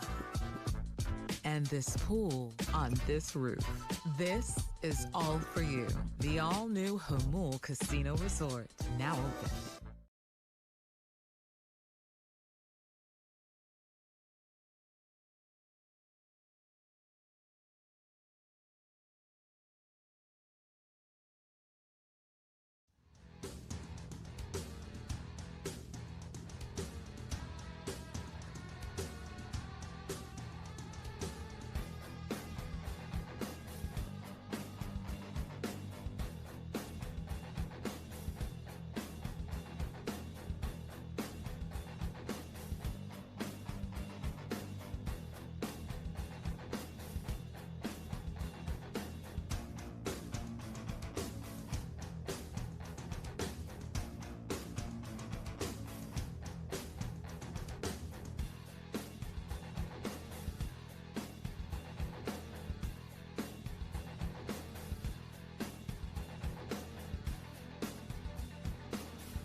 Plenty to get to still today. I want to talk about everything that happened in baseball over the weekend. Really fun opening weekend. So lots good, of man. walk-offs. So good. Lots Rookies, of drama. like- Rookies stepping up big time in the first weekend of the Major League Baseball season. Obviously, we got a Final Four set if you're a basketball fan. We'll get to all of that. First, though, we got Craig Elston standing by, our weekly Monday chat with the host of the Padres Hot Tub Podcast right after a check of traffic here on 97.3 The Fan. From the 855 Get Ross Traffic Center. Injured? Demand justice. Demand Jurowitz. 855GetRoss.com. Here's Kelly Danick. Traffic is brought to you by Albertsons, Vons, and Pavilions. Big problem in Mission Valley, northbound 15 before Friars Road. There's a collision involving about 5 or 6 vehicles, including a semi. Middle lanes are blocked for you there. So if that is your route, might want to consider taking an alternate freeway. Yeah, we haven't got any real problems elsewhere. North 805, North 163 in good shape. Now, there is an accident in the North County along eastbound 78 right before the 15. Looks like that's in the clearing stage over to the right shoulder. Oh, and getting reports of a spin out northbound 15 right past Via Rancho Parkway. This car's facing the wrong way in the HOV lane. Save on family dinner favorites when you shop at Vons and Albertsons. Right now, get Signature Select Fresh Split Chicken Breasts Bone-In Value Packs for $1.49 per pound with membership where applicable. Shop in store or online at Vons or Albertsons.com for more deals and savings. I'm Kelly Danick with Ben & Wood, San Diego's #1 sports station, 97.3 The Fan. And as we welcome Craig Elston into our SDCCU fan hotline, it's not Big Bang Banking, it's better. First thing, got to congratulate the San Diego Sockers on the Supporters Shield, MASL Golden Goal overtime goal by Cesar Cerda last night at Front Wave Arena to win their last game and clinch first place in the league. I was actually watching it, streaming at the end. Very exciting moment, Craig. What an emotional day it was at Front Wave, because it started with Craig Childs, who's retiring, having his last regular season game, even though he's injured right now and can't play, having a lot of his ex-teammates come out, his family, to support him. There was that crackling energy in the crowd of like, it's more than just a game. This is a moment. And to see it play out the way it did, a classic seesaw indoor affair and a fourth quarter equalizer and an overtime golden goal. And then we had to all hang out and wait to watch St. Louis and Empire to see if we would win the Supporters Shield or not. And it all came out San Diego's way. So a week off now before the playoffs begin for the Sockers in the second round. And April 19th will be their home game, the second leg of their playoff series, with a chance to advance to the Ron Newman Cup Finals again. I mean, does it ever get old, Craig? Holy smokes. Been 4 years since they've won, though. So Still, they've got they're so due for a many. championship. It never gets old. I will just tell you that. It is an absolute privilege and a pleasure to work for an organization that only wants to win championships. That is not about, oh, well, let's have a nice season and do this and that. It's a championship or bust. And, last year they made it to the championship. They made it to the grand final. They lost in Chihuahua to the Chihuahua Salvage. This year, it's going to run through San Diego. The last game would have to be here in any series. So it's really exciting. And for this club that's got a lot of veteran players and Craig Childs in his retirement year, it would be truly special to put one more banner up. Craig, that's awesome. Yeah, congratulations. Craig, let's talk baseball. Padres. I'll start with a big picture question. Did you see more positives or negatives from the Padres in their opening series against the Tigers? There was a little of both, obviously. Yeah, that's a really interesting question. I would say I would probably trend very slightly more toward positive in that one of the biggest takeaways I had from the weekend is that the Tigers might be a wagon. Oh, yeah. That they might just be one of the very best teams in the league and that you face two of the best left-handers in the league. And so you got a win on Saturday. You didn't leave. There are some good things that you can build off of from the weekend, some positive experiences. So I'll take that, and I think obviously Nick Pivetta didn't pitch well and Jeremiah Estrada didn't pitch well. And you can pretty much pinpoint, other than, we could use some more offense, the cause of both of those losses. So I think there's still plenty to build on. I do too, and I'm looking forward to this series in particular, Craig, against the Giants. Who now, of course, it's rife with potential nightmare, right? Walker Buehler on the mound. We don't know what he's got left in the tank. We really don't. He had some nice spring training starts. The last one didn't go so well, but they've got Landon Roop on the mound. I mean, it's 4v4 here. Their offense has been stagnant, but you got a guy in Luis Ariz coming back to Petco Park for the first time. Over under 4.5 hits for the series. I'm taking the over. I'm hammering the over. Oh, yeah. I'll probably take the over on that one as well. But, for two managers who are completely new to the game in terms of the major leagues, I think both showed some, let their slip show a couple of times. And for Tony Vitello, he's already failed his first basic test. He's leading off Luis Ariz. Yeah. We've already learned this isn't the way to use Luis Ariz. You need to bat him where his hits are going to score runs, but they're not doing it. So that turns Luis into just the same kind of, show pony that he was here. How fascinating and advantageous in a weird way to the Padres that they go 1-2 and they're in second place because the other three teams in the NL West get swept and the Dodgers go 3-0. And if LA wants to win 112 games this year, it makes it a lot easier for the Padres to make it into the playoffs in a weird way, even though I'm sure some of those wins would come against San Diego. So I'm really curious for this week too. And I will say this, on our predictions episode last week, one of the predictions I had was that these two guys who are taking the mound today and tomorrow may not be the guys that are in the turn of the rotation as soon as a month or a month and a half from now. I think Matt Waldron and Griffin Canning are going to find their way into this rotation at some point reasonably soon. And it is really up to Walker Buehler and German Marquez to hold their spots in the rotation. If they wobble at all, there's obvious replacements that are right there about a month away. Talking to Craig Elston, and since you implied it, I will ask you directly. Where do you think Craig Stamon came up short in his first series, since you said a couple things you saw you didn't like? Yeah, I'm going to keep a very open mind for Craig Stamon. This is literally, he didn't coach a Little League team before. He didn't coach a JV team. He helped coach a Little League team. He told us on Friday. He said he did give a little advice to the Little League coach. He did help coach a Little League team before. So, Woodsy, you have more managerial experience. That's fair. Thank you. Thank you. So with that, I'm expecting some lumps and bumps along the way. And my initial 3-game impression is that, the past two managers we had, you had Bob Melvin, who would always leave in his starter or reliever one batter too long. And you had Mike Schilt, who would take out his starter or reliever, maybe one batter too early, or maybe right on time.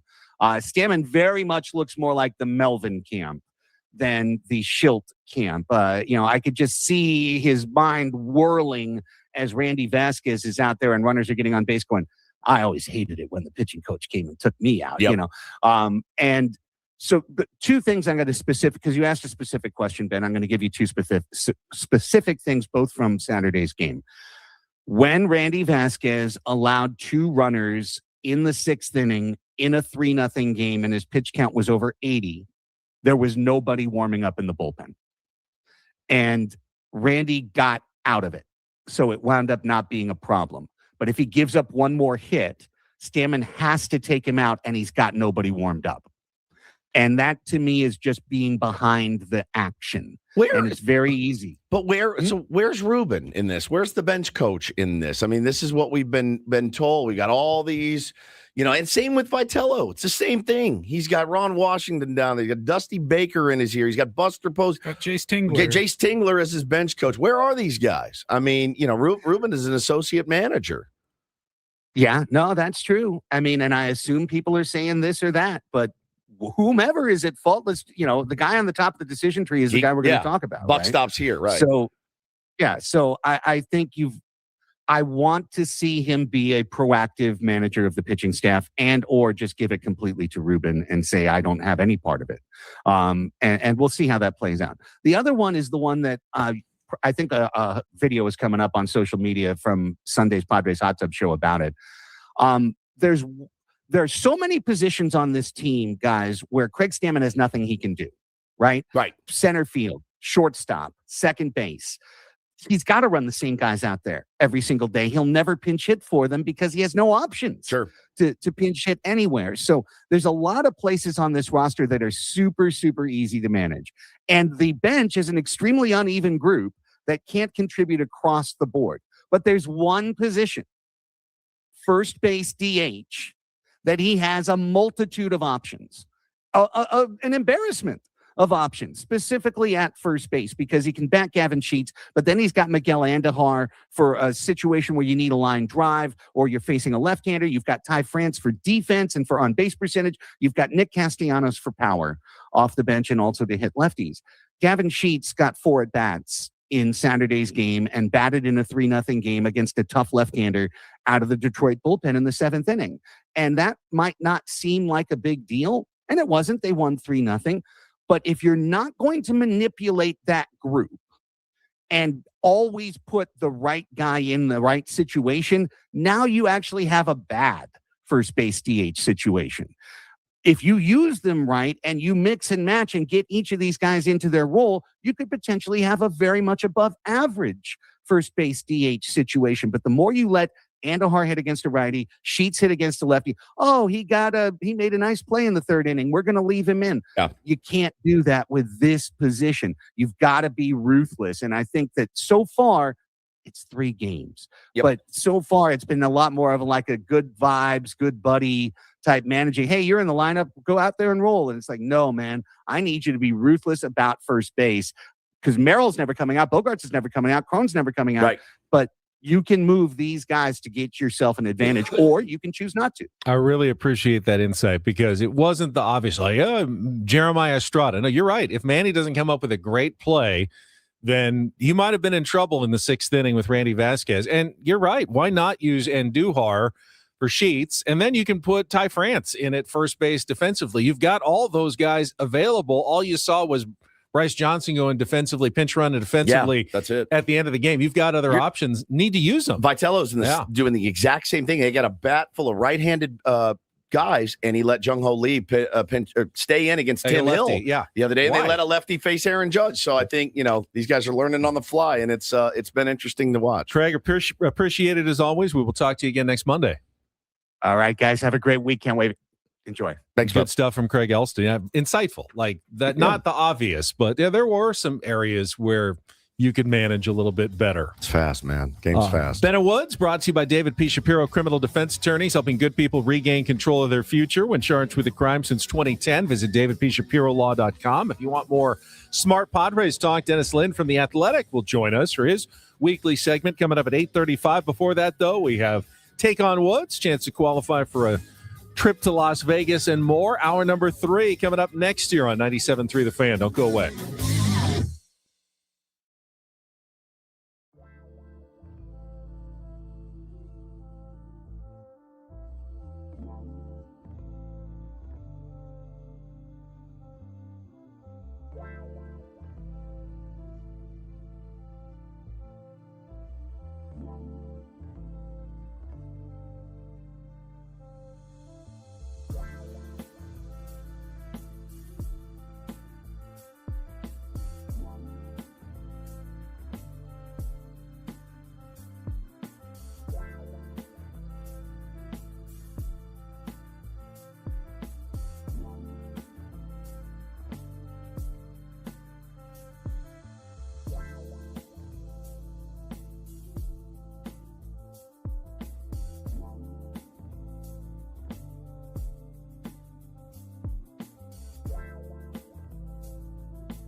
We are halfway home here on a Monday, an overreaction Monday, as it were.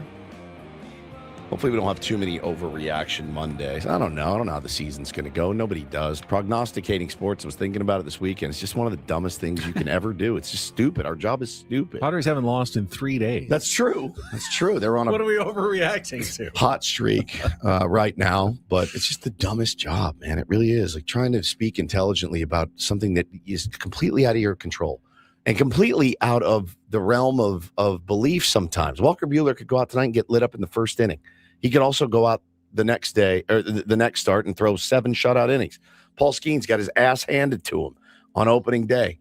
You know, guys drop balls. The weird stuff happens in this dumb sport, and you got to sit and parse it out for 162 of these and hopefully some playoff games. But really is just a dumb job that we have. But I'm glad to have it. I'm Woodsy. That's Paul Reindl, executive producer of the program. Ben Higgins, friendly neighborhood sports anchor, joins us as well. Today is grass. The grass is always browner on the other side of the fence day. Thought it was greener.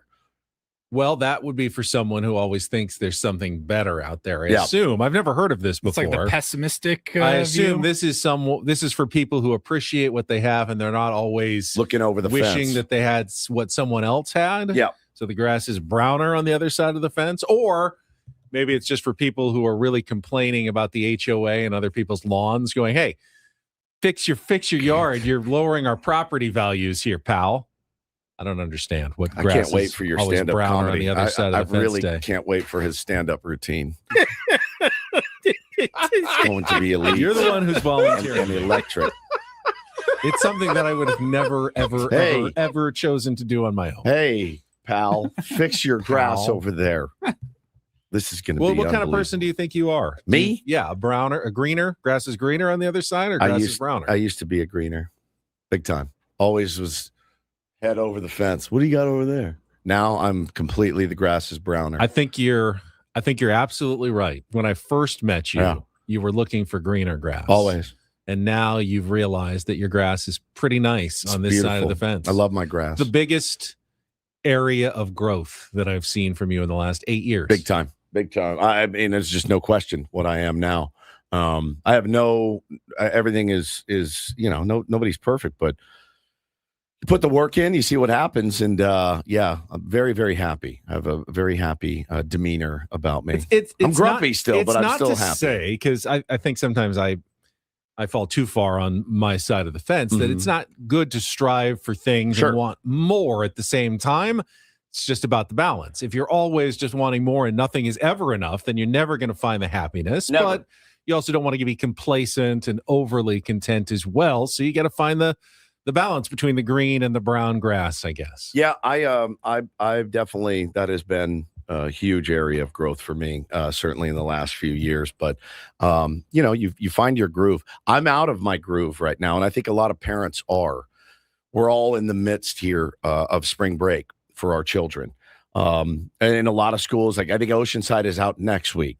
We're out this week. We were out last week, and we had half-day weeks the week before that. So spring break ends up being like 3 weeks of everything's different, can't get in a routine. As a routine-oriented person, it's very difficult for me. Very difficult. The kids' bedtimes have been pushed back because, they're on. I told them last night, I'd go, "Hey, you're on spring break, pal. I'm not. You got to get your ass in bed at 8." And they're up and they're messing around till 9:15. I'm trying to shut it down.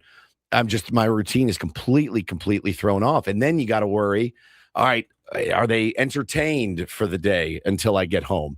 Can I go to the gym? Can I not? Is everything is just thrown out of whack? And then if you do have errands to run, all right, guys, we got to go run errands. They love doing that. Believe you me. The shoes go flying across the room. Like one of the greatest moments of parenthood is when you can the leave license them. Or leave them. Yeah. Yes. And just do the errands without them. And you don't have to put them in the car seats. Yeah. And you're like, okay, you know what? You're 12, whatever, you're 13. I can leave you for an hour or two. House isn't probably going to burn down. It just makes things so simple. But you aren't there yet. We're not. We had to get a sitter this morning for a couple of hours until I get home. So it's just one of those, you're just out of your routine. It's completely thrown me off. Plus, I'm not feeling great. So I'm trying to fight through it, man. But I'm looking forward to tonight. Yeah, Eric says you're trying to add another one to the mix. I know. Really, really way to think that one through. I'm really looking forward to tonight's game for the most specific reason is I finally get to sit and watch it. It's been so busy. Opening day was so busy. And then the next day was so busy with Little League and things like that. Then Saturday was Little League right at game time. And I'm catching 4 or 5 innings. I'm catching 3. And I get to sit, listen to Mud and Don do the broadcast right at 6:40, unfettered the entire game. I'll have the kids bathed, fed, leave me alone. I'm going to watch this game tonight. I'm so looking forward to it. Yeah, I got to watch all of Friday, all of Saturday, but you have been so busy. I got Little League, and my both games were right when the Padres game started. And so, I'll check my phone, get the score, listened on the radio, watch the last 2 innings. But today I actually get to sit and watch a baseball game, and I'm very happy about it. Ben Woods broadcasting live from the Bill House Studios. We know how. Got Take on Woods and Dennis Lynn coming up this hour. Before that, though, you got something? No, I was just laughing. Dominic in the chat says, look, all things my boomer parents didn't give an S about. Not at all worried about whether or not I was entertained. That's a good point, Dom, that you make. I have read many things about parenting, and they do say it's very important for your kids to learn how to be bored. And I tell my kids that all the time. Hey, man, I'm not getting on the unicycle for you, and juggling, and we don't always have to be outside. Hey, let's go do a science project. Or let's go on a long hike. Like, you need to learn how to entertain yourself. Find something that you're passionate about. Find something that you need to work on. Go work on your math. Go work on your reading, whatever it may be. But also just don't play video games. But also don't just sit and play video games the entire day, which we're not going to allow them to do. But you're right, Dom. I don't remember my parents being like, let's get him out. Let's get him in a camp every day. We're going to go to Six Flags today. We're going to go to Wet and Wild the next day. Like, I get it. Spring break, you guys, you're 8. You've worked really hard. You deserve it. Right? So I just think, trying to figure out that balance is tough. Before we do anything else, I want to quickly tell you guys the story of the most intimidating married couple that I ever met, because they happen to be back in the news in a viral clip this weekend. It would be Bob and Chris Hurley. They're the parents of Danny and Bobby Hurley. Bob was a high school coach back in Jersey City, Jersey, St. Anthony, one of the most legendary high school coaches. And when I was in high school at Torrey Pines, they came out to San Diego to play in our Christmas tournament. So he would come in and, he's very much like the Bobby Knight intimidating figure when he walks in. But he also walks in with his wife, Chris, who is like the team manager, scorekeeper. And I was working the scores table. She would sit right over my shoulder every game just to make sure that everything was done 100% properly. These are intimidating people. If you want to know why Dan Hurley is the way Dan Hurley is, both good and bad. I mean, he's like insane. You watched him coaching UConn just on the sidelines, like a crazy person. He's a lunatic. Well, it's part of the family that he grew up in of high school. But they're also, incredibly caring, successful people about their basketball program when he came in. I don't know if you saw the video. So when UConn hit the game-winning shot yesterday, incredible finish, only good game of the weekend against Duke, steal the ball with 5 seconds left. The kid hits the three-pointer from the logo. Oh. And there's a video going around where they see Bob and Chris Hurley in the stands, and you can see her just going crazy, mouthing the words, "Holy effing S." You can clearly see what she's saying. Bob Hurley, she was all of us at that point, is going, "We won, holy S, we bleeping won." You can see them there in the stands, just happy for their son, Danny, who's going back to the Final Four for the 3rd time in 4 years. Just absolutely insane tournament success for the UConn Huskies. I mean, the tournament is just when they absolutely thrive. It was quite the moment, but I still remember how intimidating she was in particular. Like, she was so put together, like everything had to be just right for their team. When she came in, she was always watching her husband's back, their players back, just quietly there every single moment, part of that family. And I got to meet them. That was 30 plus years ago in San Diego. Just a kid. Yeah, it was just like a 17-year-old kid. But she was very serious about everything. It's like a travel ball mom. Yeah. Yeah. But like it's not For just your basketball. kids, it's her whole team. all of the team. It's all the kids that are on that team in Jersey City that came out there. I was listening to that game driving home from my baseball game, and the host that came on our station after the game was over, he must have said, I can't believe it. I can't believe what just happened. I can't believe it. Guys, this is unbelievable. It's unbelievable. It was incredible. So I got home, put the video on, and watched it and went, oh. You had to watch it to really let it soak in. Listening to it was an experience, certainly, but watching it, that's something that almost never happens. Duke up 2 with the ball with 10 seconds left. 10 seconds. Duke. I mean, yes, you've got to get the ball inbounds. And by the way, they had dominated apparently the entire game. UConn didn't lead. They had a 2-0 lead at the beginning of the game. And that was it until the final score. I mean, you've got one job. Once you get the ball inbounds, just don't turn it over. They have to foul you. And then if you make both free throws, you've won the game. Yep. If you make one free throw, at the very worst, they could probably tie it to go to overtime. You just cannot turn the ball over. I saw the play, and I looked at it, and I went, man, I understand what you were trying to do. I do too. Yeah. Because if you throw that ball over those 2 defenders in your face, you got 2 guys basically you're a quarterback, and you've got 2 wide open receivers. You don't even have to complete it. You just get it over their heads. The game is over. And I get it. But throw it 10 feet in the air, not on a line where it can be blocked. Tipped. And then, the kid's got to come in and make that shot from the logo too. You got beat with a kid with that haircut, by the way, at the end of the day, which is really makes it tough to stomach. Braylon Mullins, I think. Just, of course, his name is Braylon Mullins. He almost has the mullet in his name. And it just hit the very front of the rim, rolled right in, and it's over. And there's just no way they should have won that game. But what an incredible, if you're a UConn fan, I mean, your bowels fell out of your body. It was horrible to watch because I think everybody, unless you went to Duke, everybody hates Duke. Right. They're very hateable. And then if you're a San Diego State fan, you're probably sick of seeing UConn with a ton of success. Of course. The team that beat you, the team that has eliminated you every single year. You're just like, I can't root for UConn, but I also don't want to see myself rooting for Duke. I hate both teams. I hope they both have a horrible day. And of course, UConn hits that amazing shot. I was screaming like as if I went to UConn. Right. Because it's just, you never see that. I mean, for the play to even get to the point where the guy hits that shot from half court or just inside of half court, I can't was believe insane. it. I can't believe it. There was a better look, I thought, that was passed up to that kid.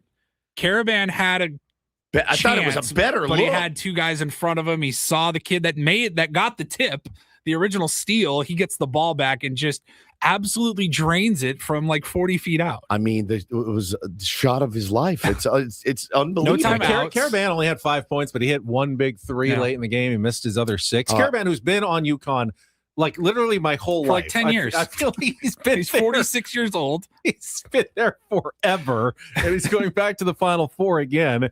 It really was the only good game. I mean, yesterday, Michigan 95, Tennessee 62. And then Saturday's games weren't that good either. Arizona had to rally, but they ended up winning by 15. The only thing I'm bummed about is I've kind of always thought, even since early in the season when SDSU had to play them both, that Arizona and Michigan really were the best 2 teams.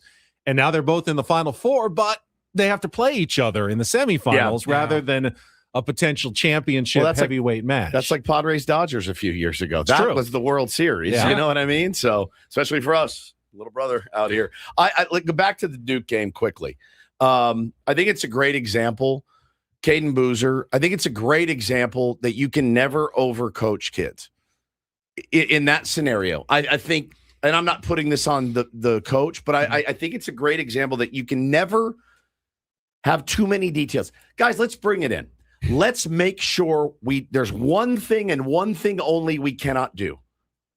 And maybe he did. And Boozer just trying to make a play. That's what playmakers do. It's so tough because the other 39 minutes of the game, that is the right play. You got 2 guys wide open. You're just trying to throw an easy basket. Yep. So the instincts of basketball take over. You have to kind of fight them and go, even though this is the right play, I can't do anything that I could turn it over. So I really should just hold it and let them foul me. Just hold it, let them foul me. He probably, his view of that when he turns and he sees 2 guys wide open down the wing, completely open. They might as well have been in an open field. All you do is just throw that ball. You don't even have to complete it. You just have to throw it in the middle of both of them softly enough that it's going to run. The clock is going to run out.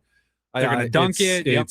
If you're game over. a Duke fan, you're sick. You're absolutely sick.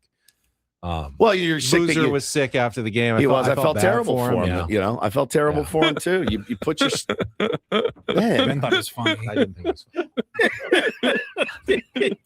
You're laughing at the kid's just a freshman. Well, it is Duke. You're right. That's fair. It's Duke. All right, give me the Final Four matchups again, Benny. We got Arizona. First game is going to be Illinois-UConn. A week from today at 3:09 on Saturday. And then Arizona, Michigan. And then the winners play a week from today. Got it. In the championship week from tonight. All right, when we come back, take on Woods, first game of the week. We still have the grand prize trip to the Fontainebleau, Las Vegas, and the $150 resort credit. TV, movies, or music trivia, your choice. Coming up next, call 833-288-0973, 833-288-0973. You can be our first contestant of the week. Coming up next with Ben and Woods on San Diego's #1 sports station, 97.3 The Fan.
Hey player, this is all yours.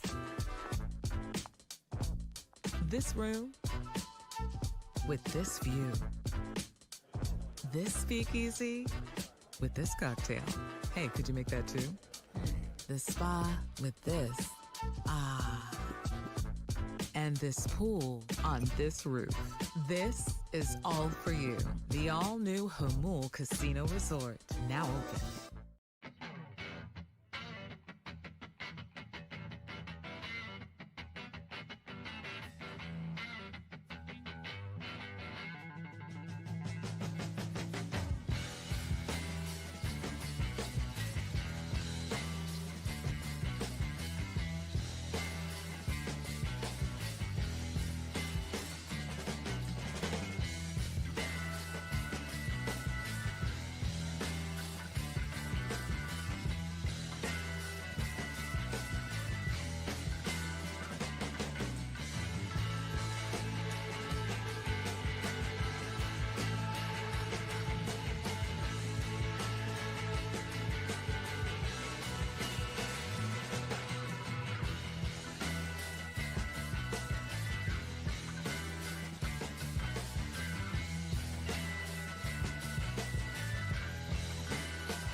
This hour 97.3 The Fan is brought to you by GL Pools, the company trusted by thousands of San Diegans to keep their pools sparkling, swim ready, and expertly maintained. Call GL Pools now and say radio for a free month of service. When are we announcing? I love when my spool is clean. When are we announcing the biggest fan? People want to know. That's a good question. I thought it was today. I didn't never specifically announce a date, but yeah, we'll ask Adam and maybe he knows. All right. I would hope so. You were telling me to change my energy during the break. Yeah. I've been learning about this. Like when I drive into a parking lot and I start to panic before I'm not going to find a spot. Like, oh no. And my wife always tells me your energy's horrible. She always finds a spot ASAP.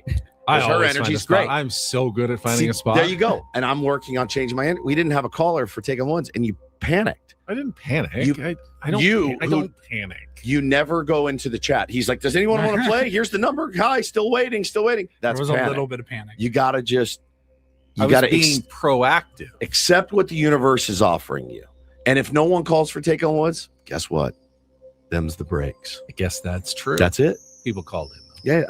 And then you got to trust the tier ones. They're always going to come through for us. I just wanted to give them the opportunity. Maybe someone in the chat who doesn't usually call in. Fair. Called in. And guess what? Someone who was in the chat who doesn't usually call in. Look at us. Called in. See? And they're going to play Take On Woods right now.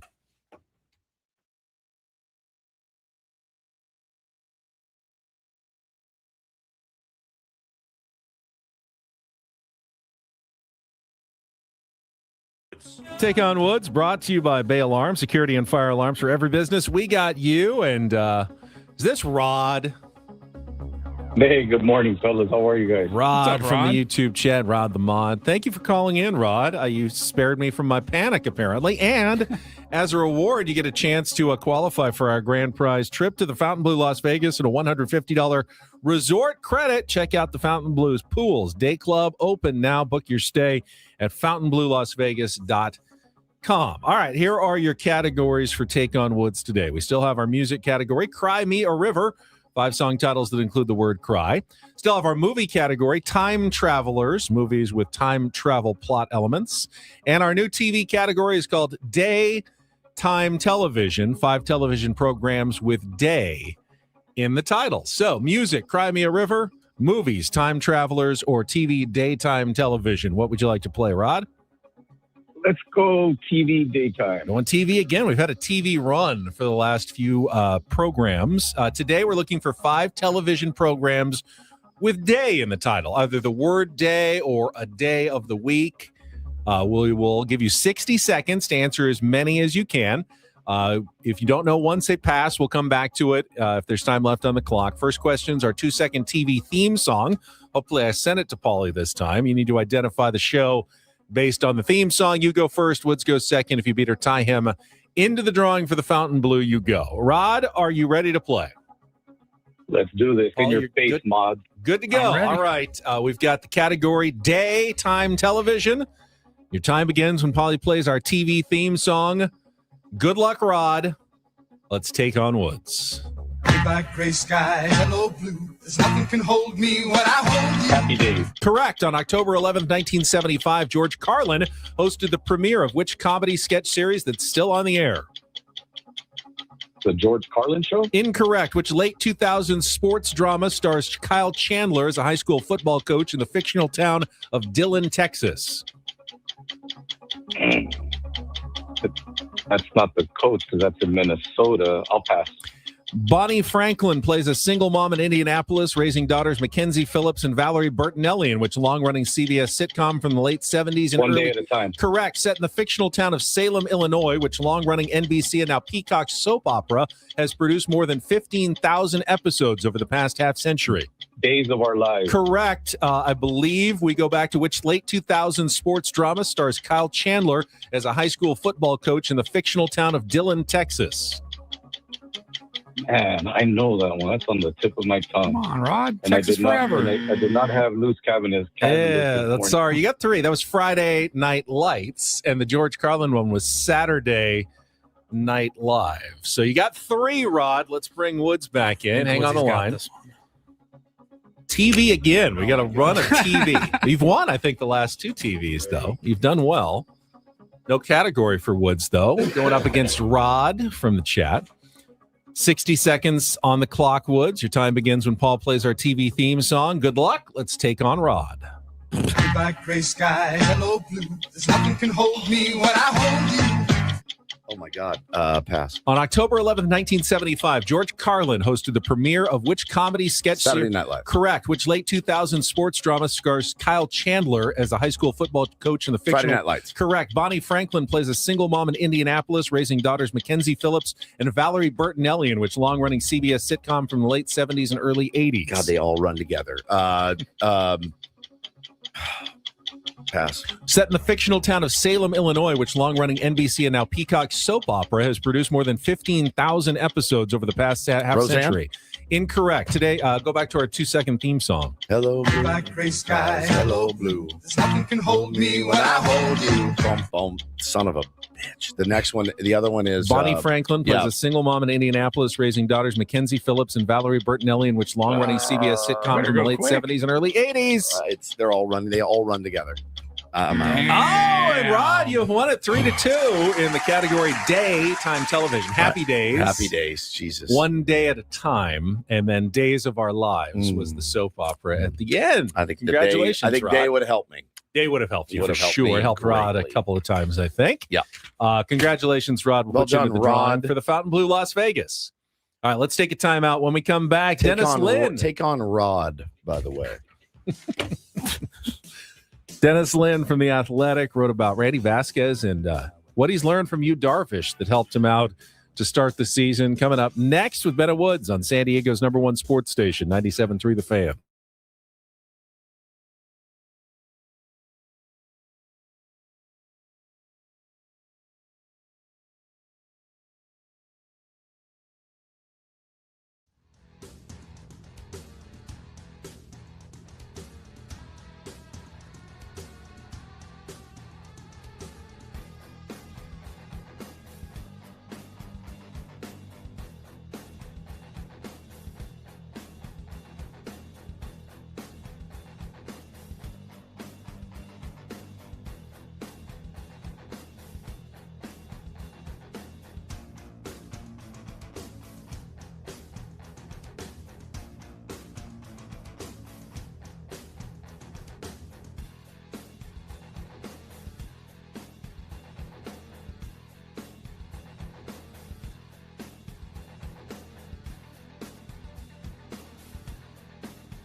He just here. I'll show you a little. Just a little. Please don't. Just a little bit. What hurts on you? Nothing at all. A little bit. Nothing. Now, So let's say whatever you're about to touch is the only thing. Let's say It's gonna hurt. Right? All right, yeah. Okay. Pretend your knee hurts. Pretend your knee. It's going to in a second. Right here. Oh, that is not pleasant. Hey, player, this is all yours. This room with this view. This speakeasy with this cocktail. Hey, could you make that too? The spa with this. Ah. And this pool on this roof. This is all for you. The all-new Hamul Casino Resort, now open.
It's brought to you by David P. Shapiro, criminal defense attorneys, helping good people regain control of their future when charged with a crime since 2010. Visit davidpshapirolaw.com. Don't forget, we've got Padres tickets to give away in our final hour for the April 9th home game against the Rockies. It is the limited edition Manny's Hot Corner bobblehead night presented by McDonald's. Get your tickets at padres.com/tickets. We're going to talk some Padres baseball with our friend Dennis Lynn from The Athletic, back for another season of Ben and Woods right after a check of traffic here on 97.3 The Fan. From the 855 Get Ross Traffic Center. Injured? Demand justice. Demand Jurowitz. 855GetRoss.com. Here's Kelly Danick. Traffic is brought to you by Frozen Ropes Baseball and Softball Training Facilities. Definitely seeing some improvements on our roads, especially in Mission Valley. Northbound 15 cleared an accident before Friars Road. And looks like a crash down 8 near College. Fortunately, no other incidents or accidents to mention. Register for Frozen Ropes Baseball Summer League with 8 games and 8 practices for ages 6 through 12 and receive $100 off your registration fee at SanDiegoFrozenRopes.com. That's SanDiegoFrozenRopes.com. I'm Kelly Danick with Ben and Wood, San Diego's #1 sports station, 97.3 The Fan. Happy Monday, Padres fans. It's time to discuss the weekend that was for the Padres with our Ben and Woods Linsider, Dennis Lynn from The Athletic. Brought to you by the all-new Hamul Casino Resort, the Players' Place. So glad to have Dennis Lynn back again on Mondays throughout the baseball season. Padres off to a 1-2 start after their opening series against the Detroit Tigers. Dennis, good morning. Thank you for joining us. Good morning, guys. Thanks for having me back on. It's our pleasure, my friend. So, 3 games in, what have you noticed about the tone of the team, the vibe of the team, the manager? Different managers. Dennis, you're there every day, man. You're always there lurking around with your notepad and your recorder. What has it been like for you the first 3 days of Craig Stamon's tenure?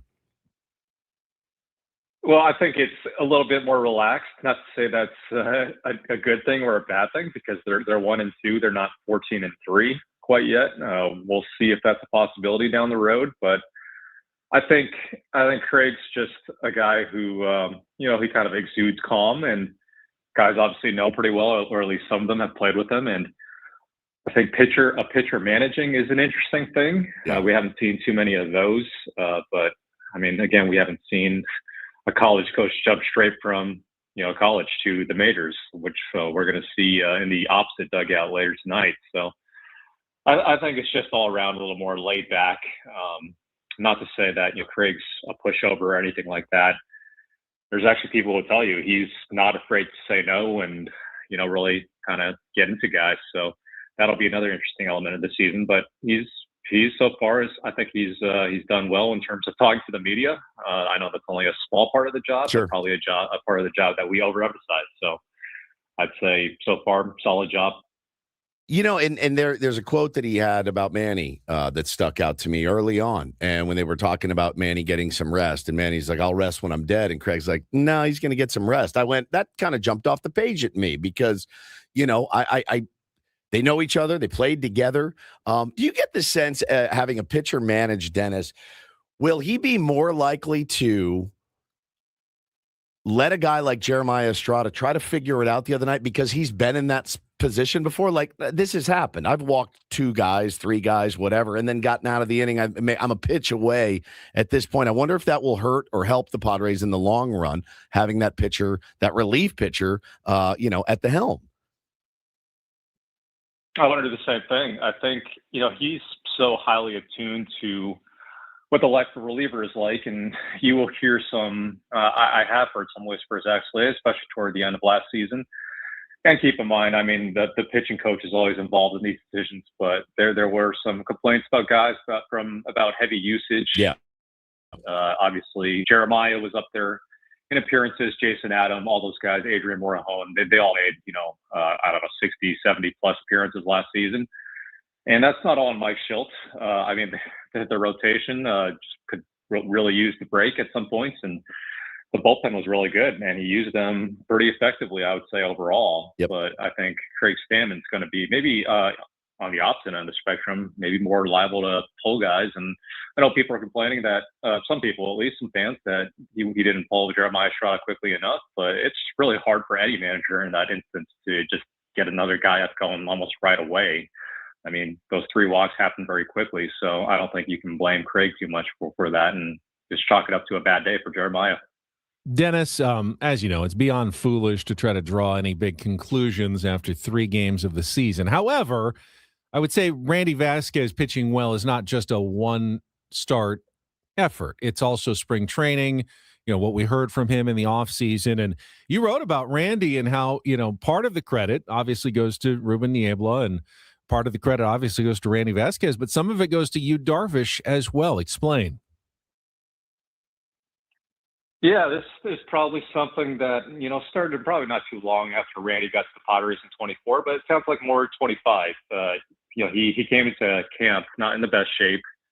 And I think it was kind of a mutual decision to have you, Darvish, he's not the kind of guy who's just going to, seek everyone out and tell them how to do things and be preachy, but he's definitely willing to help people. So I think some members of the staff, including Ruben, said, hey, we'd like you to get him more involved with Randy's development. And I don't think anyone's more attention detail or attention oriented on this team or maybe in baseball than you, Darvish. And he's obviously done it for a long time at a high level. So he started holding him a little more accountable to whatever he was doing throughout the course of the day. And obviously, this also credit goes to Randy, first of all, but, other members of the staff as well, that he got in better shape as the course of the season went on. And by the end of it, you guys saw, like everyone else, he was in better shape. He was throwing 97, 98 at the end of the season. And you, Darvish, apparently had, a hand to play in that. And, they kept in touch throughout the offseason. And, this is only one start. So I think we should pump the brakes just a little bit. But It looks like, he's going to be able to maybe maintain some of this mid-90s velocity going forward and, better conviction of what he's throwing. And you, Darvish, obviously knows pitching as well as anybody. So I would say, he's had more than a small part to play in Randy's progress. Yeah, he looked really, really fantastic. I like, how you titled your article. He took matters into his own hands and helped out with a little defensive play by Manny there. Offense did just enough to win that game and then turn it over to Mason Miller. You feel like you're in the driver's seat every time that happens. Talking to Dennis Lynn from The Athletic here on Ben and Woods this morning. You mentioned Tony Vitello earlier. Giants are going to be coming to town. Are you as fascinated with the Vitello story as I am, Dennis? I can't get enough. Yeah, it's really interesting, especially because part of this all comes down to Nick Hundley not wanting the job up there because, he lives in San Diego still and special assistant for the Rangers. But, I guess, he's got a young family, didn't really want to move them up to the Bay Area, uproot them, so to speak.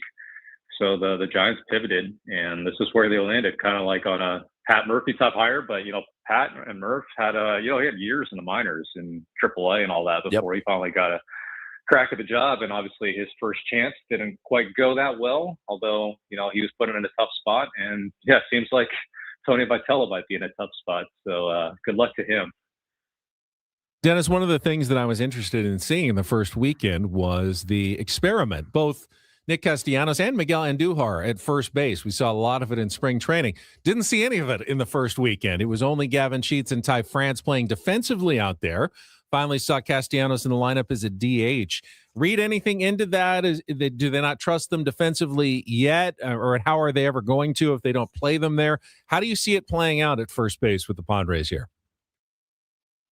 It's going to be an evolving thing. I'm sure a lot of it will depend on how Nick looks at first base. And like you said, we haven't gotten an official look at it yet. He looked okay in spring training, I would say, but there's definitely going to be some, growing pains. I think mostly just from exactly where to be on cutoffs and relays, and whether he should be going for the ball in a hole or he should be running back to first base, which should be exactly what the job is about. But I'm sure his first instinct in a lot of cases for Nick is going to be to go after the ball. So that's going to be something he's going to have to learn.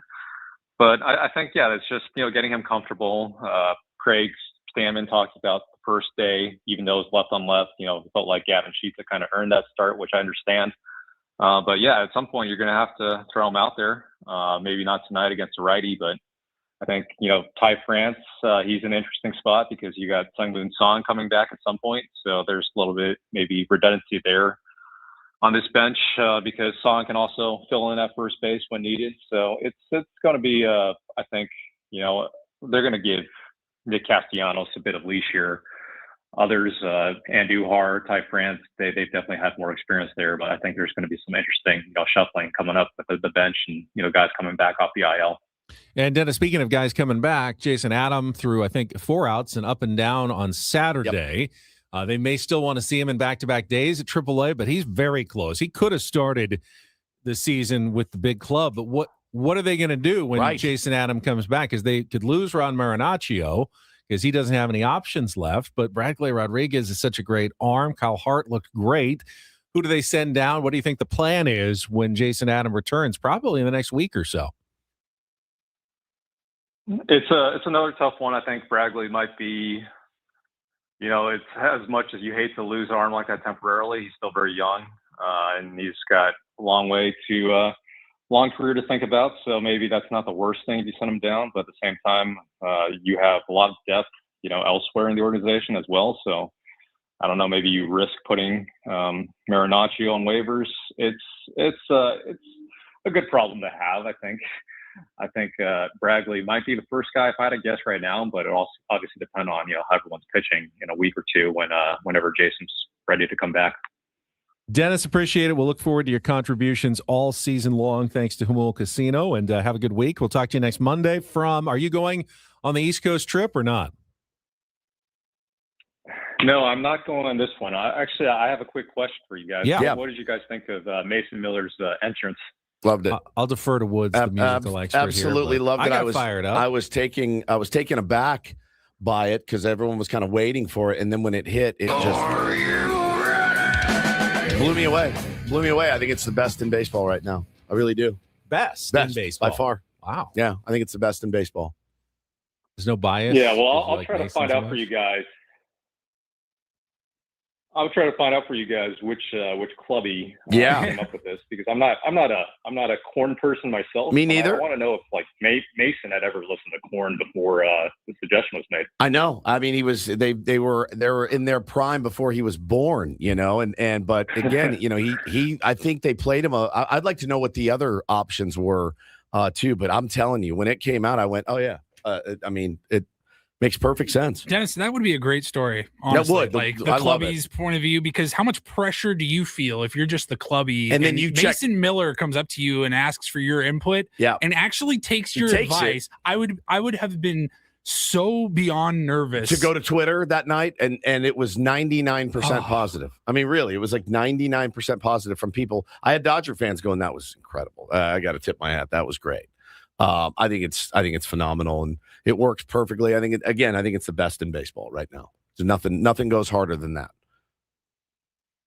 Yeah, it's pretty good. Yep. Well, I'll see what I can dig up, and hopefully we can give the people what they want. Thank you, Dennis. Thanks, appreciate it. Dennis Lynn from The Athletic.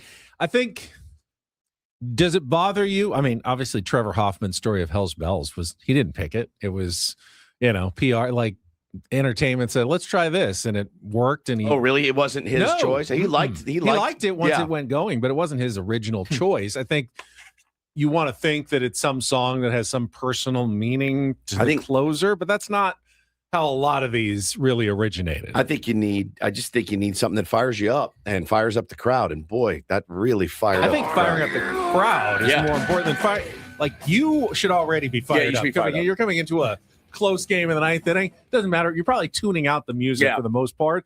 You want something that fires up the crowd, maybe intimidates the other team a little bit. That'll do it. Yeah, I would be curious. How much does he even hear or notice or recognize as he's running out? So cool. Almost nothing. I think very little. Probably actually, muffled on the field too.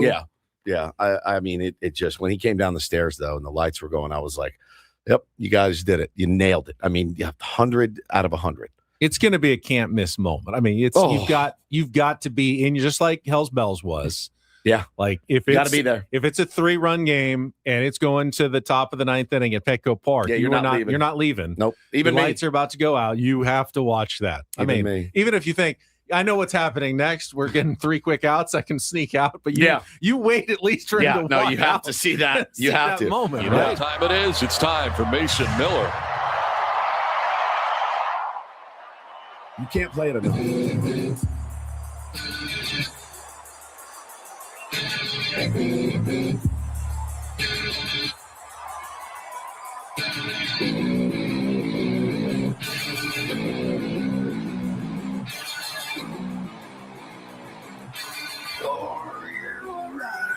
Yeah, as Eric said, when Hell's Bells became personal for Hoffman, I bet this is going to become very personal for Mason Miller. I was like, I texted Paulie. I was like, we got to put it in the intro. We need to have it ready at the fly. I've got an idea. Good. How about the winning Padres wrap up moving forward? The wrap up. Yep. Most wrap ups are going to include Mason Miller. I think that's fitting. Agreed. Ronald Report and Padres ticket giveaway coming up next on The Fan.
Final hour of Ben and Woods going until 10 o'clock this morning.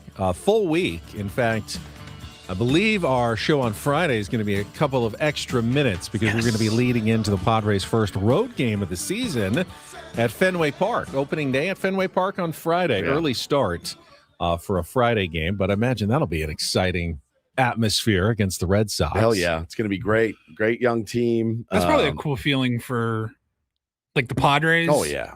You still get to go do another team's opening day. Yeah. And what better place than Fenway on a Friday afternoon? It's probably going to be butt cold.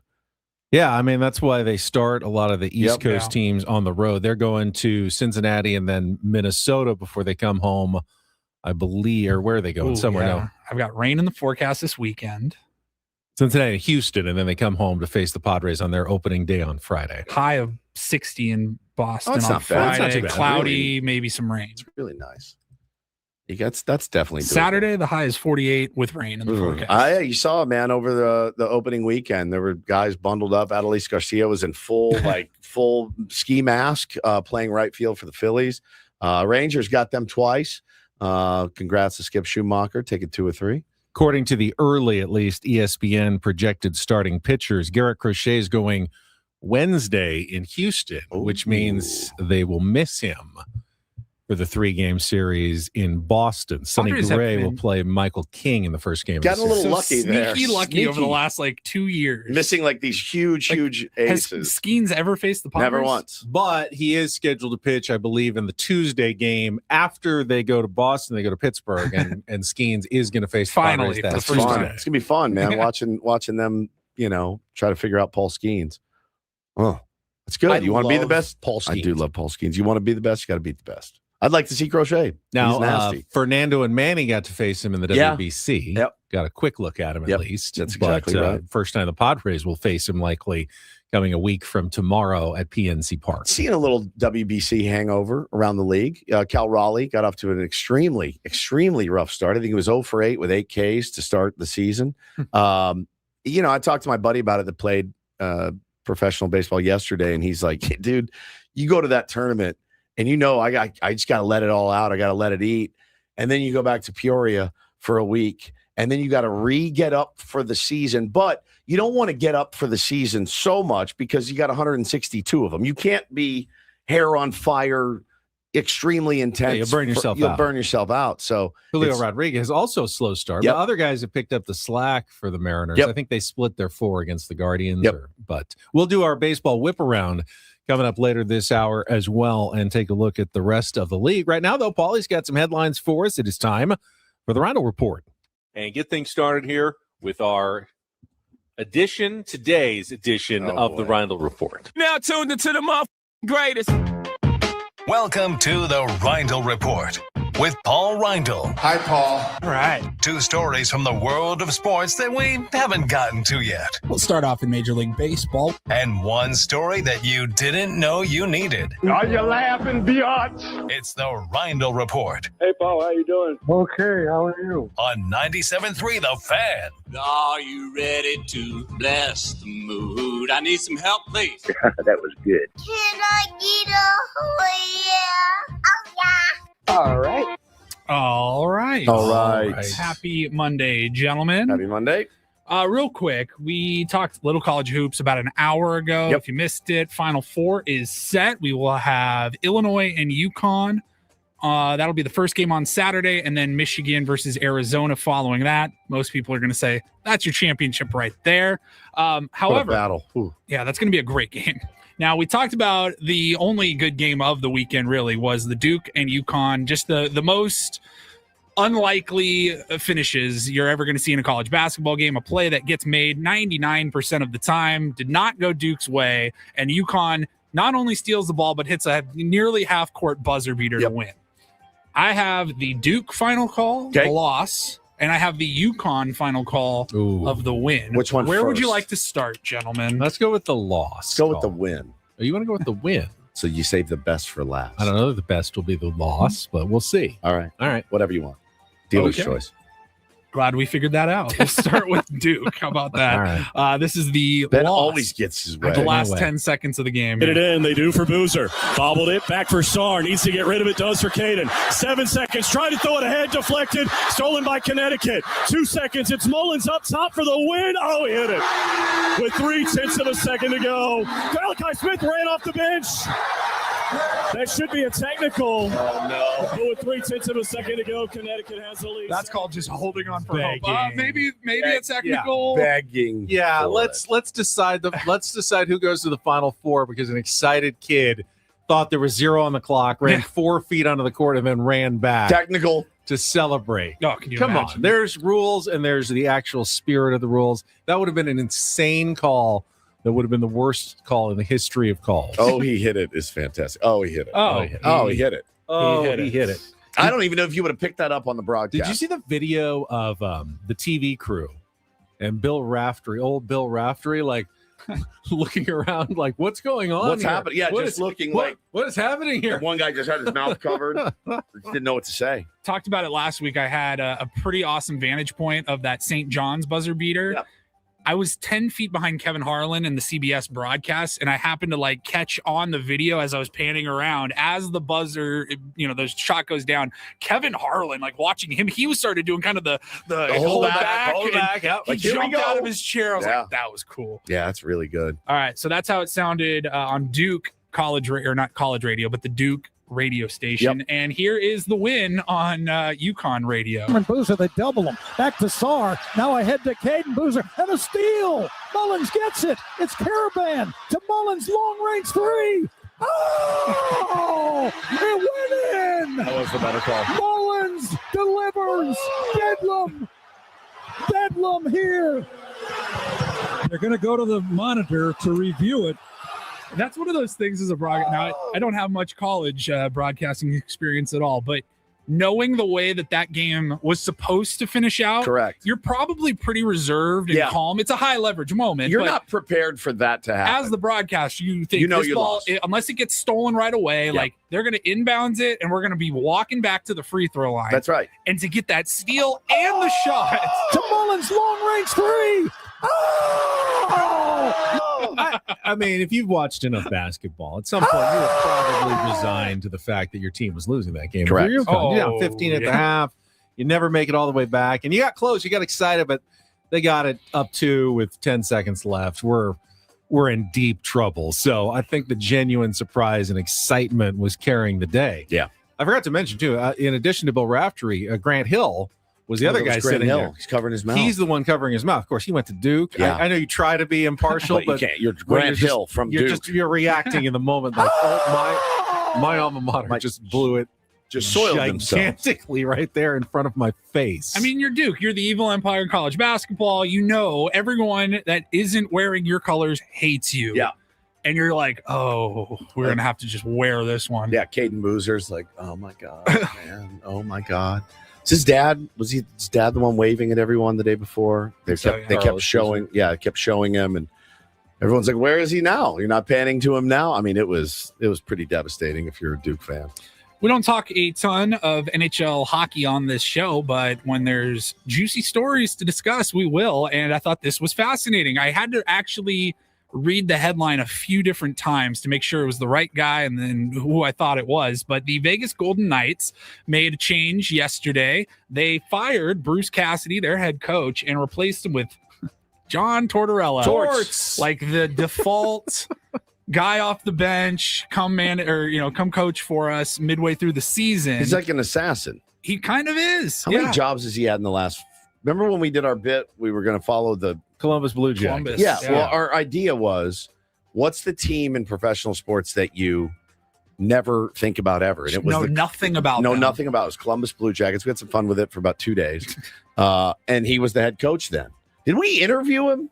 No, I don't think we interviewed. No, We we had interviewed one a of the beat writer. broadcasters, but we didn't actually interview Torts. Well, but we carried some like his press conferences occasionally because he's had some. He's moments. very unfiltered. Very unfiltered. So Vegas is 32, 26, and 16, which doesn't sound terrible, but they have been struggling lately. Their last coach, Bruce Cassidy, he was hired back in 2022, took him to the Stanley Cup in 23.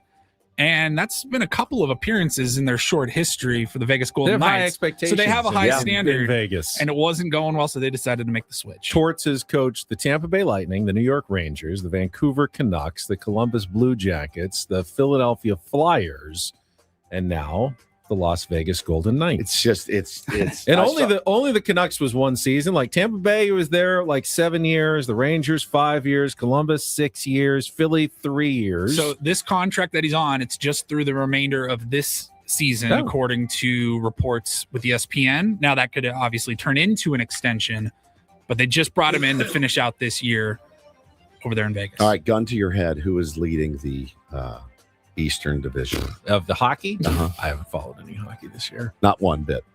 No idea. The Lightning, the Sabres, and the Canadiens. And then in the West, Lightning's always a good guess. Avalanche, Stars, Minnesota Wild. Yeah, I would have failed. Oh, that's that the test. West. Sorry. That was you got it. That was Yeah.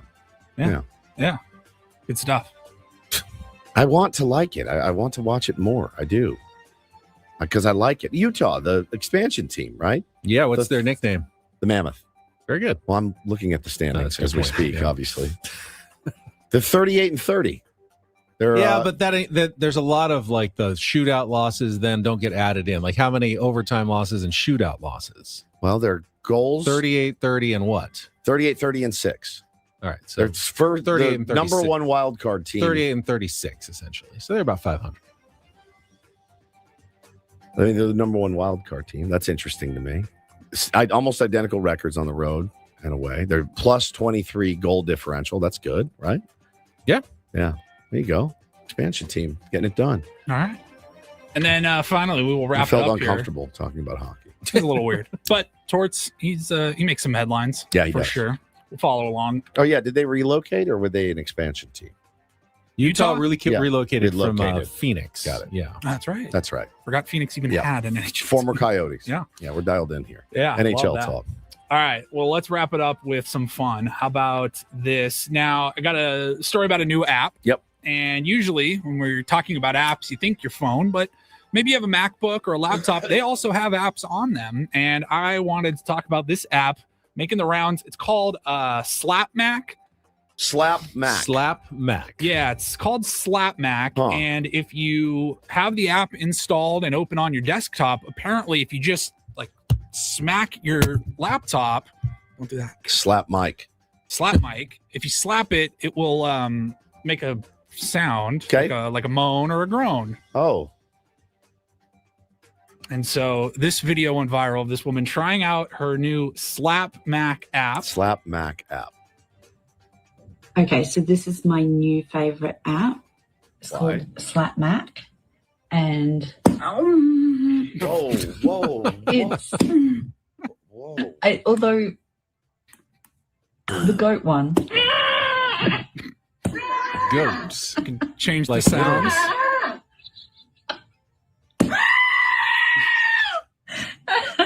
Murder app. And it also counts how many times you've slapped it.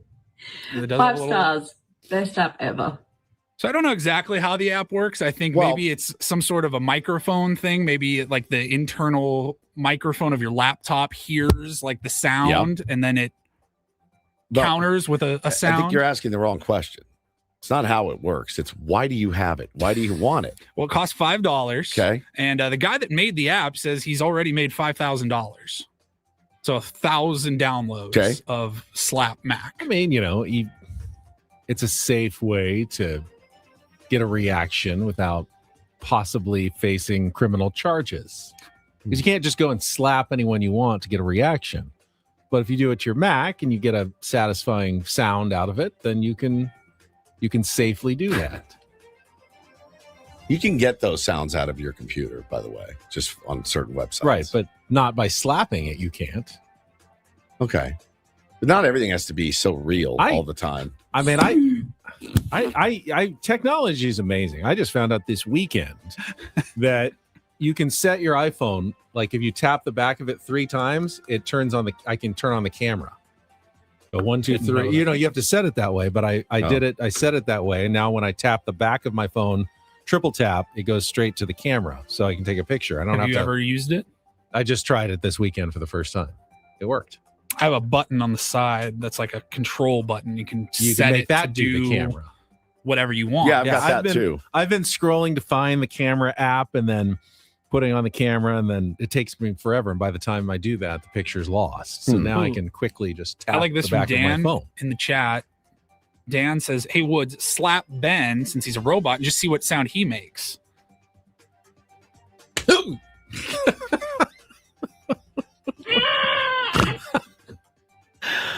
Would you like me to change my setting? I don't get it. I could try it again. Are you I'll trying? change the settings. Are you not without being crass, but like, are you trying to mimic that bit of, like? I think so. So maybe a spank instead of slap. Right. Oh. You don't need to go back into my explanation again. Would you listen to play the other one?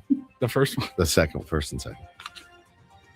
Okay, so this is my new favorite app. It's Aussies. Slap Mac. And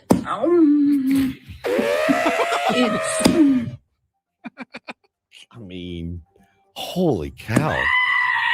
That's not what you want. That's the last thing that you want. That is like immediate, like, yeah, you hear that. the goat one. Again, are you mimicking intercourse with a goat? She just You're changed the slapping setting. a goat. Again, not everything has to be so lifelike and real, in my opinion. Like if you slapped Ben. Oh my God. Right. Smack him again. I would like a Slap Ben app. Very much. It's Paul is your Slap Ben app right different now. drops come out of it every time I slap it. It's fantastic. That is unbelievable. Whew, all right. Well, for all you perverts out there, enjoy that $5 app. All right, when we come back, our baseball whip around, take a look at action that did not involve the San Diego Padres over the A weekend. lot of former Padres, though. Yeah, and we will give away some Padres tickets. Smack.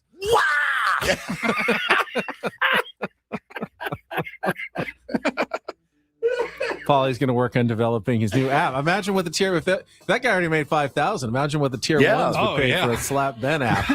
Slap your phone, a Be Ben able to drop retire. comes out. Oh, man. That is good stuff. Let's check traffic, and then we'll be back with more Ben Woods on 97.3 The Fan.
Hey, player, this is all yours.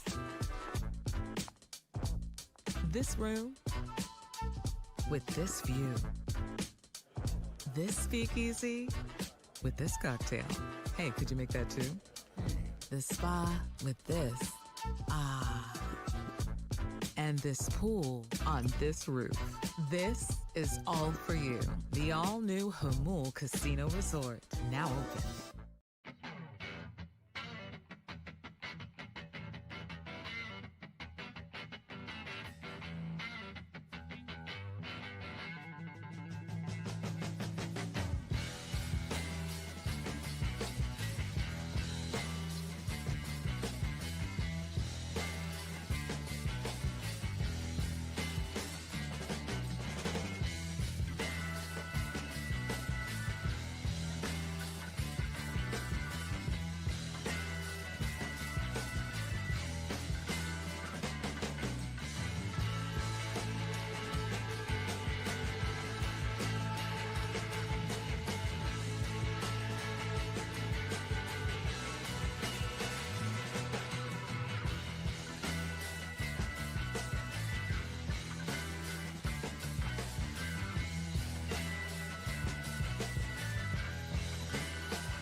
Hey, player, this is all yours.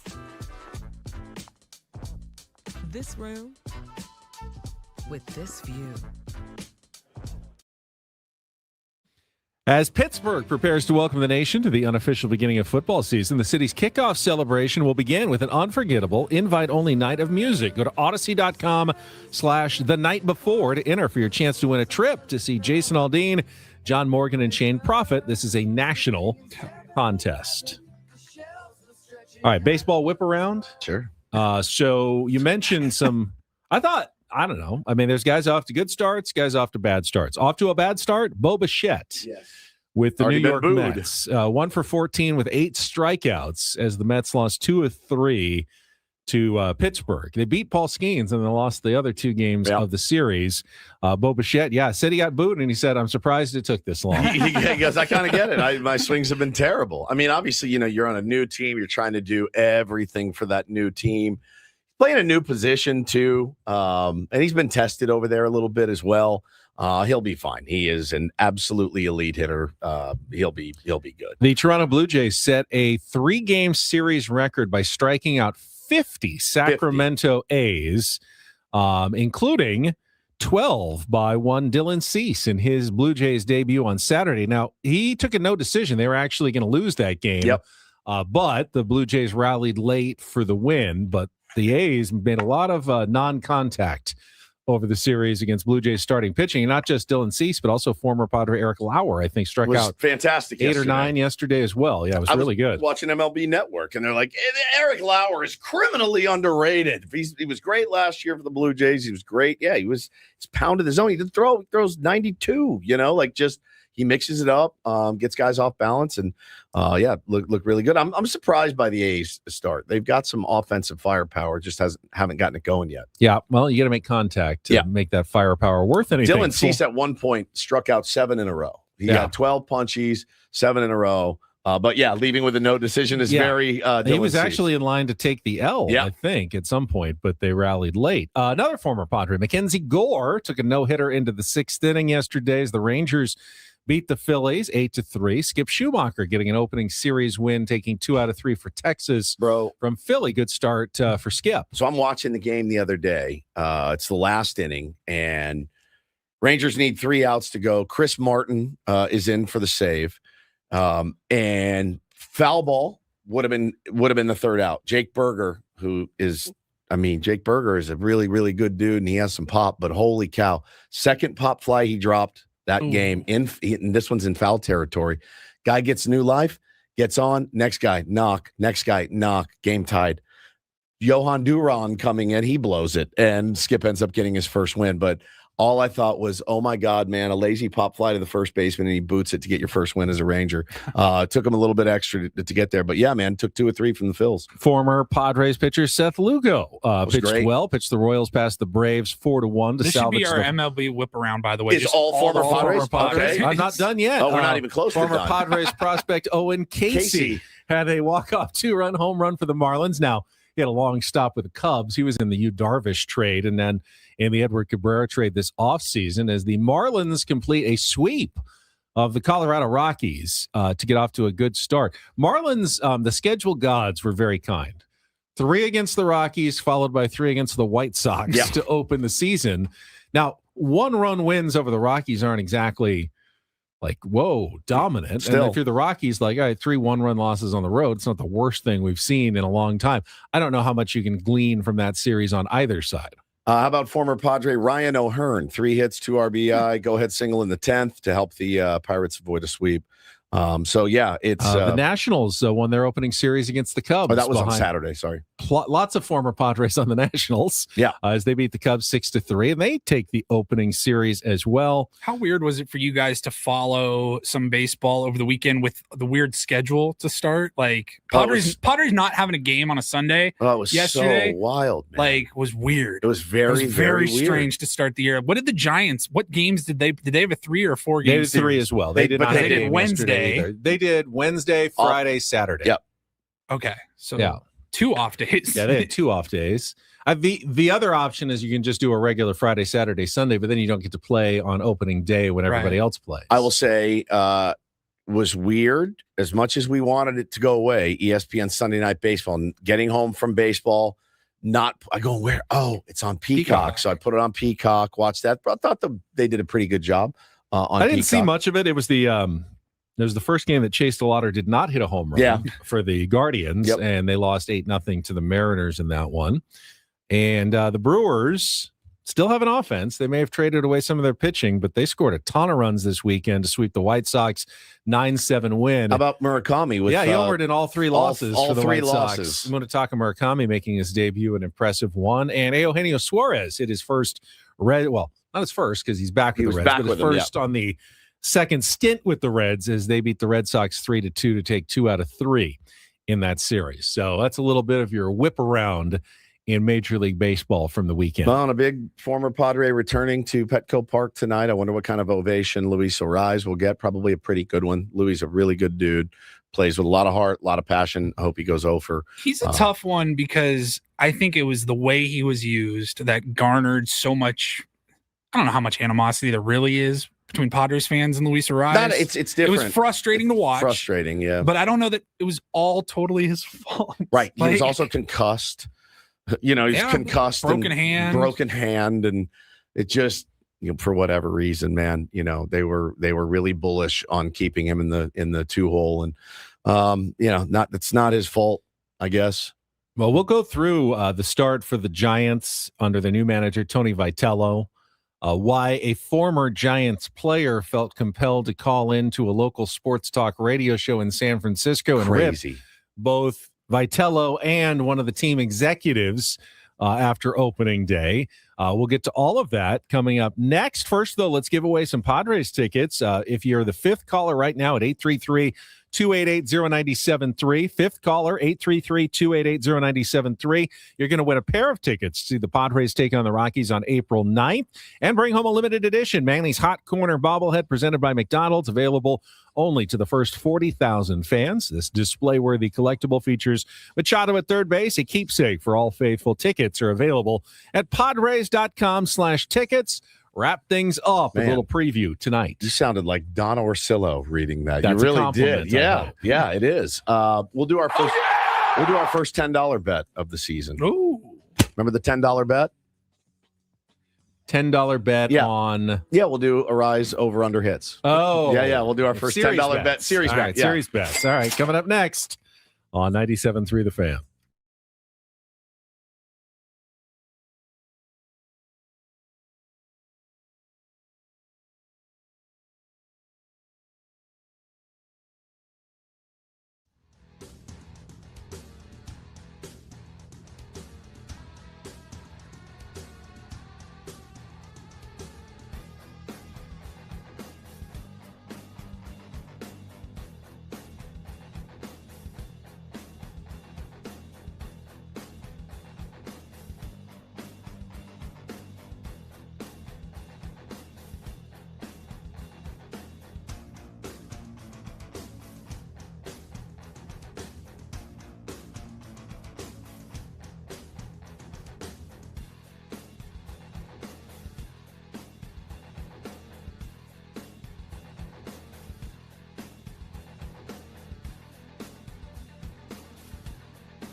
He just here. I'll show you a little. Just a little. Please don't. Just a little bit. What hurts on you? Nothing at all. A little bit. Nothing. Now, So let's say whatever you're about to touch is the only thing. Let's say It's gonna hurt. Right? All right, yeah. Okay. Pretend your knee hurts. Pretend your knee. It's going to in a second. Right here. Oh,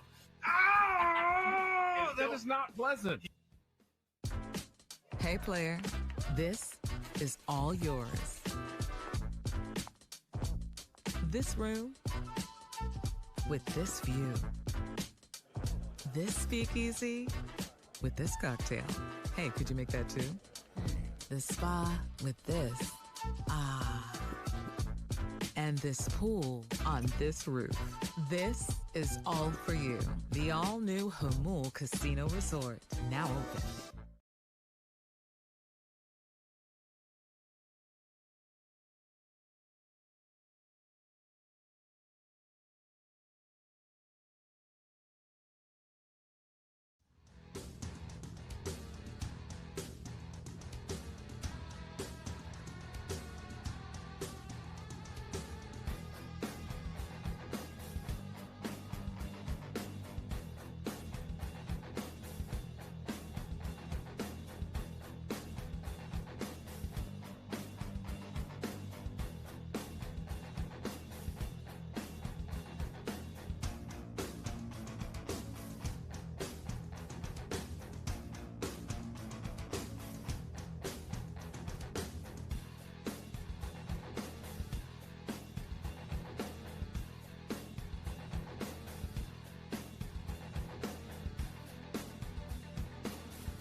Testing live from the Bill House Studios, we know how. Bennett Woods, brought to you by David P. Shapiro, criminal defense attorneys, helping good people regain control of their future when charged with a crime since 2010. Visit davidpshapirolaw.com.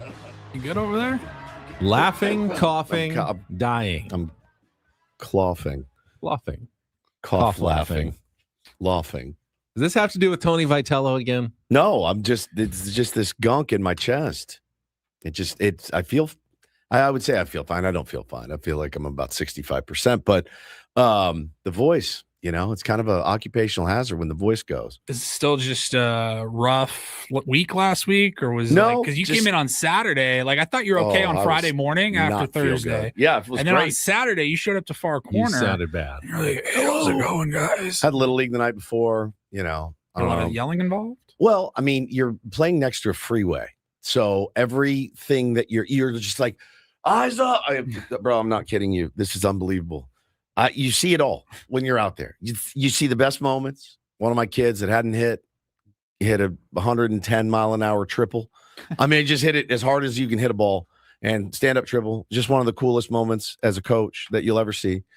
And then at one point, I look over and my left fielder. We're in the middle of the inning. Guys on the mound, he's throwing. My left fielder has his own baseball with him, and he's just throwing it up to himself. He brought one out in the middle of the inning. There's a game going on around it, and he had a ball with him, and he's just throwing it up. Well, you said kids need to be better about entertaining themselves. He took matters into his own hand, knowing, hey, I'm going to be standing out there not doing much. I'll take a ball out there. I can work on, tossing it up and back just to incredible. myself. Just incredible. It was just like you see every single thing imaginable out there. But it was awesome. But you're hey, let's throw that ball in. You know what I mean? Eyes up, be ready, guys. Dudes are hitting the ball hard now. They're really hitting the ball hard now. And I don't want my guys wearing one in the teeth. So you're constantly yelling at them to pay attention. So yeah, I would say there is yelling involved. But it's mostly because of the circumstance. You're right by the freeway. It's like you are right there. And it's just, 5:30. So it's, you can't hear anything. So yeah, it's I can't imagine working the SEALs games with coaching. It would have been impossible. See, now I never heard Craig Stamon lose his voice the entire spring training. I don't think he had to yell as much. No, I don't think as so. Little League managers. But apparently Tony Vitello does a lot of yelling because he's a college coach, and it's not necessarily going over that well in San Francisco. Again, first weekend, we will find out more as the season goes on, but we'll talk about it. Set the stage for game 1 of the series against the Giants right after a check of traffic here on 97.3 The Fan. From the 855 Get Ross Traffic Center. Injured? Demand justice. Demand Jurowitz. 855GetRoss.com. Here's Kelly Danick. Got a few things wrapping up our morning drive here. Southbound 15 before Via Rancho Parkway crash has been cleared over the right shoulder. South 163 before the 52 reports of some wood planks in middle lanes. Also, southbound 15 right at the South 805 connector ramp, some tire debris in lanes. And going to find on northbound 5 right at the North 163 connector ramp a collision. I'm Kelly Danick with Ben and Woods, San Diego's #1 sports station, 97.3 The Fan. By the way, congratulations to Kaylaws, always in our YouTube chat. She won the Padres tickets. We'll have more to give away all week long, though, so stay tuned to Ben and Woods all week long for your chance to win. Couldn't have gone much worse for the Giants. Pitching was okay against the Yankees, but 1 run in 3 games, getting swept at home to open the season was not how first-year manager Tony Vitello was hoping his career would begin in the big leagues. It's been really interesting, man. I told this story, and you guys have probably seen the audio now, but it was after, I want to say it was after the first loss, and then I guess he went into the clubhouse and, before the game, Robbie Ray was going to be pitching, and he gave what he called a big rah-rah speech, and he goes, I can just tell, man, the emotions are high in there, and guys are having a hard time controlling their emotions, and I can see him squeezing the bat a little tighter. They want to get it done, right? And in a vacuum, okay, no big deal. But he talks about the rah-rah speech that he gave, and then they went to Robbie Ray. And they asked Robbie Ray what he thought about that. And he looked at the guy that asked the question. He goes, we're all big leaguers. We can control our emotions. And I was like, oh, that's like a direct response to your new skipper. And look, I think it's going to take time. I think he's going to win some ball games. I think it may end up being the right hire. It is just weird. It was a weird hire when they did it. It's a weird hire now. I hope that Craig Stamon outmanages him all week long. It's funny because I think a lot of comparisons have been made to Tony Vitello and Craig Stamon. First-year managers, Major League Baseball managing experience, both kind of experimental, one going a relief pitcher, one going with a college pitcher. But in some ways, they're diametric opposites. You see, Tony Vitello is like they're needing to tamp him down a little bit. You got too much enthusiasm. The story about Craig Stamon and his coaches, Steven Sousa and Ryan Goins, putting up the sign in the clubhouse, like, don't ride the emotional roller coaster. No, you can't. You have to, you're going to win, you're going to lose, you're going to fail, you're going to succeed. Don't let it define who you are every day. You got to keep an even keel, like actually backing away from the rah-rah excitement stuff. 2 incredibly different approaches from Stamon and Vitello going to be on display this weekend in the series, this week in the series. Well, and I think Tony everything he's saying right now is getting picked apart, and it's under a microscope. He did a little hit with Ken Rosenthal, and Ken asked him, what's been the biggest difference? And he said, he goes, well, biggest difference is I can't talk down to my players anymore. They're all older than me or around the same age. And everyone takes that and they run with it and they make it into a big narrative. I think he was just trying to make a joke. I think he's a little tongue-in-cheek, sarcastic. But it is interesting, that the weird behavior during spring training, right? Remember when he started that press conference that day going, hey, by the way, how did you hear? When did you find out? Right? It was just so very weird. It was off-putting. There's another thing that he does that's off-putting. So Ben asked me a question. I'll be Tony Vitello. Tony, what was your reasoning for batting Luis Ariz in the leadoff spot? Well, he's a 3-time batting champion. He doesn't look at the guy. He doesn't look anyone in the eye. kinda He looks down. It almost looks like he's reading from prepared notes. It's crazy. And so it's an odd move. Was talking to some people, around the game, and they said, for Buster Posey, he's such a baseball savant, right? Like, that's why he got that job. He's a baseball lifer through and through. And then you look at some of the guys that are around the team, and you've got Boch around the team. You've got Ron Washington around the team. You've got Dusty Baker around the team. And that was the decision that Buster made. Ultimately, it was his call. And, hey, man, I appreciate you. I like the idea of taking risks, and maybe this will work out. Maybe it will. But so far, it's been a rough start. And let's be fair. Yeah. Tony Vitello could win 100 games still this year and go on to become a Hall of Fame manager. But 100%. I do think his slack, the rope that he gets, is probably going to be a little shorter. And he's working against, at least by the media, for sure. He's working against some things already, some negative stereotypes and perceptions that he's not doing a good job of combating. Right. The results haven't been good so far. And he's got people who are cheering against him, including former members of the San Francisco Giants. So this happened after their opening day loss. Man, and the guys tough. on One loss. KNBR were just taking calls, and they got a call from a guy who just said, "I'm Mike in San Francisco." Yes, But he went on, and Paulie found some of the audio at the beginning of the call. Turns out it was not just Mike in San Francisco. It was former Giants relief pitcher from the late 80s and early 90s, Mike Lacoste. Yeah, this was the Murph and Marcus show on Okay. KNBR. Mike in San Francisco is checking in. So, Mike, good morning. You're on with Murph and Marcus. How you doing? Hey, what's up, Mike? We Mike don't- who? Mike what? I'm sorry? Mike who? Mike? Hello? Mike, you, buddy. Yeah, we got you, Mike. You got something for us? Do you know my last name? No, I don't. Can't say I do. Well, you guys are really you're really kicking some butt today. It's Lacoste, Lacoss.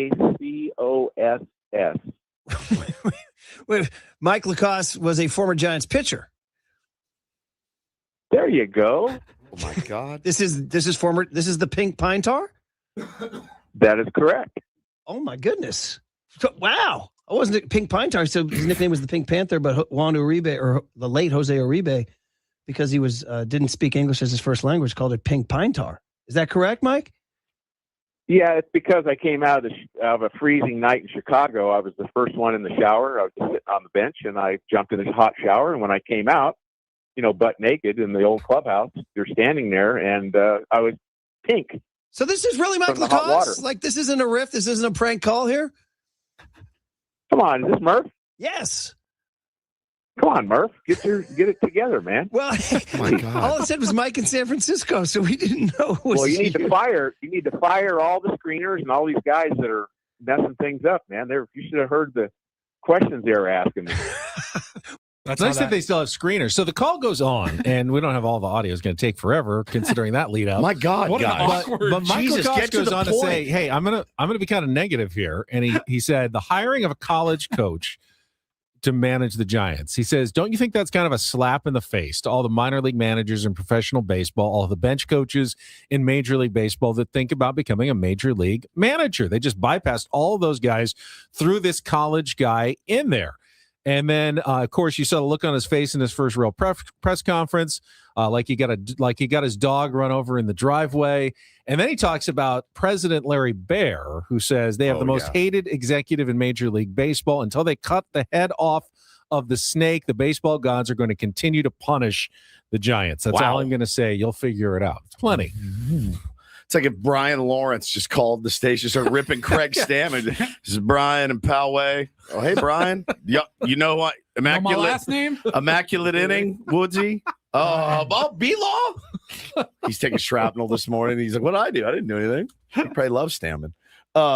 It's wild. It's a wild scene. I want to give him 3 more losses to chew on. I mean, everybody loves Craig Stamon. Yeah. I want Craig to give them, I want the Vitello story to spin out of control because of the dominance of the San Diego Padres.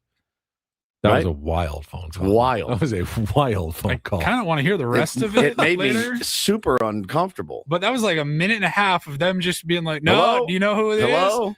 Like, Okay, can how you are imagine if some you? caller just called into the show and like, hey, how's it going? Jeff. And he's like, do you guys know my last name? I'm like, no. Like, Jeff Fry? I have no idea. That was, you guys want evidence sometimes why we don't take a bunch of phone calls. There you go, right there. That's your evidence. 40 minutes to get to the purpose of the call. Let's see. Here are the pitching matchups for the series tonight. we still got a $10 bet to make. Oh, we do. yeah, we do. Well, let me give $10 the pitching matchups, and then we'll finish with the bet. Landon Roop against Walker Buehler tonight at 6:40. Then Logan Webb, they're going to bring him back after he got lit up, but that was last Wednesday. Yep. Against German Marquez tomorrow. Did you think they weren't going to bring him back? Well, he's like the fourth starter. Oh, okay. This is it'll be game 5. Game 5. And then Adrian Hauser against Nick Pivetta on Wednesday afternoon. Okay. 1:10. Okay. 2 out of 3. Got to have it. See, but that's only their 5th game, so they're bringing him back one game early. Yeah, as opposed to waiting until normal rest, though, or ahead no? of Adrian Hauser. More than normal. More than normal. But I guess they didn't want to leave him hanging too long. Probably smart. But yeah, they're going with him in game 5 rather than game 6, like Nick Pivetta is going to go on Wednesday, even though they played the same number of games. Gotcha. All right, you said you want to do a $10 series bet on the return of Luis Ariz and how many hits he gets in the 3-game series. Yeah, 3-game set. I'm going to set the over-under at, I was going to say 5.5. 5.5. I'm going to set it at, do I have to do a half? I can do just. You can do it just normal. It's just there could be a push then. If I know. Mm-hmm. Do a half. All right, 4.5. Ooh, 4.5. Yep, 4.5. Ugh. I was hoping you do 5.5 because I was going to definitely do under 5.5. 4.5. 4.5 is a little tougher. You have to take it, and then I'll. 3 games. 3-game series. 4 hits or less, or 5 hits or more. It's probably going to be batting leadoff, so he's going to get 15 at bats. He's, who do we have throw? He could get 5 of 15. Get 3 tonight, potentially. Paulie, Jay-Z says Joe Thatcher is on line 1. He wants to talk about Craig Stamon. I'm going to go. You don't know who this is? This is Joe. It's Joe. You don't know my mother's maiden name? No one in the NL West ever hit German Marquez well, so he's pitching tomorrow. I'm going to go under 4.5. You sweetheart. That's the easiest money I ever made. All right, I'll take your $10 to start. I wish you had said season. 5.5. No, I said 4.5. I wish the casino would give me a different line too. 12.5 for Luis Ariz. I think I'll take the under. All right. Should I just give you the 10 now, or should I wait? No, until we'll the wait. series Let's is see it. over Let's on see how it Thursday? goes. I forgot about the $10 bet till just this morning. I love it. It's a good bit. All right. We will find out how game 1 goes tonight. We will be back tomorrow morning at 6 a.m. to wrap it all up. Thanks to Craig Elston and Dennis Lynn, both appearing on our SDCCU fan hotline. It's not big bank banking. It is better. Braden and Frank are coming up next. That's it for us. Thanks to our executive producer, Paulie Reindl and Stephen Woods. I'm Ben Higgins. Have a great rest of your Monday from all of us here at San Diego's #1 sports station, 97.3 The Fan.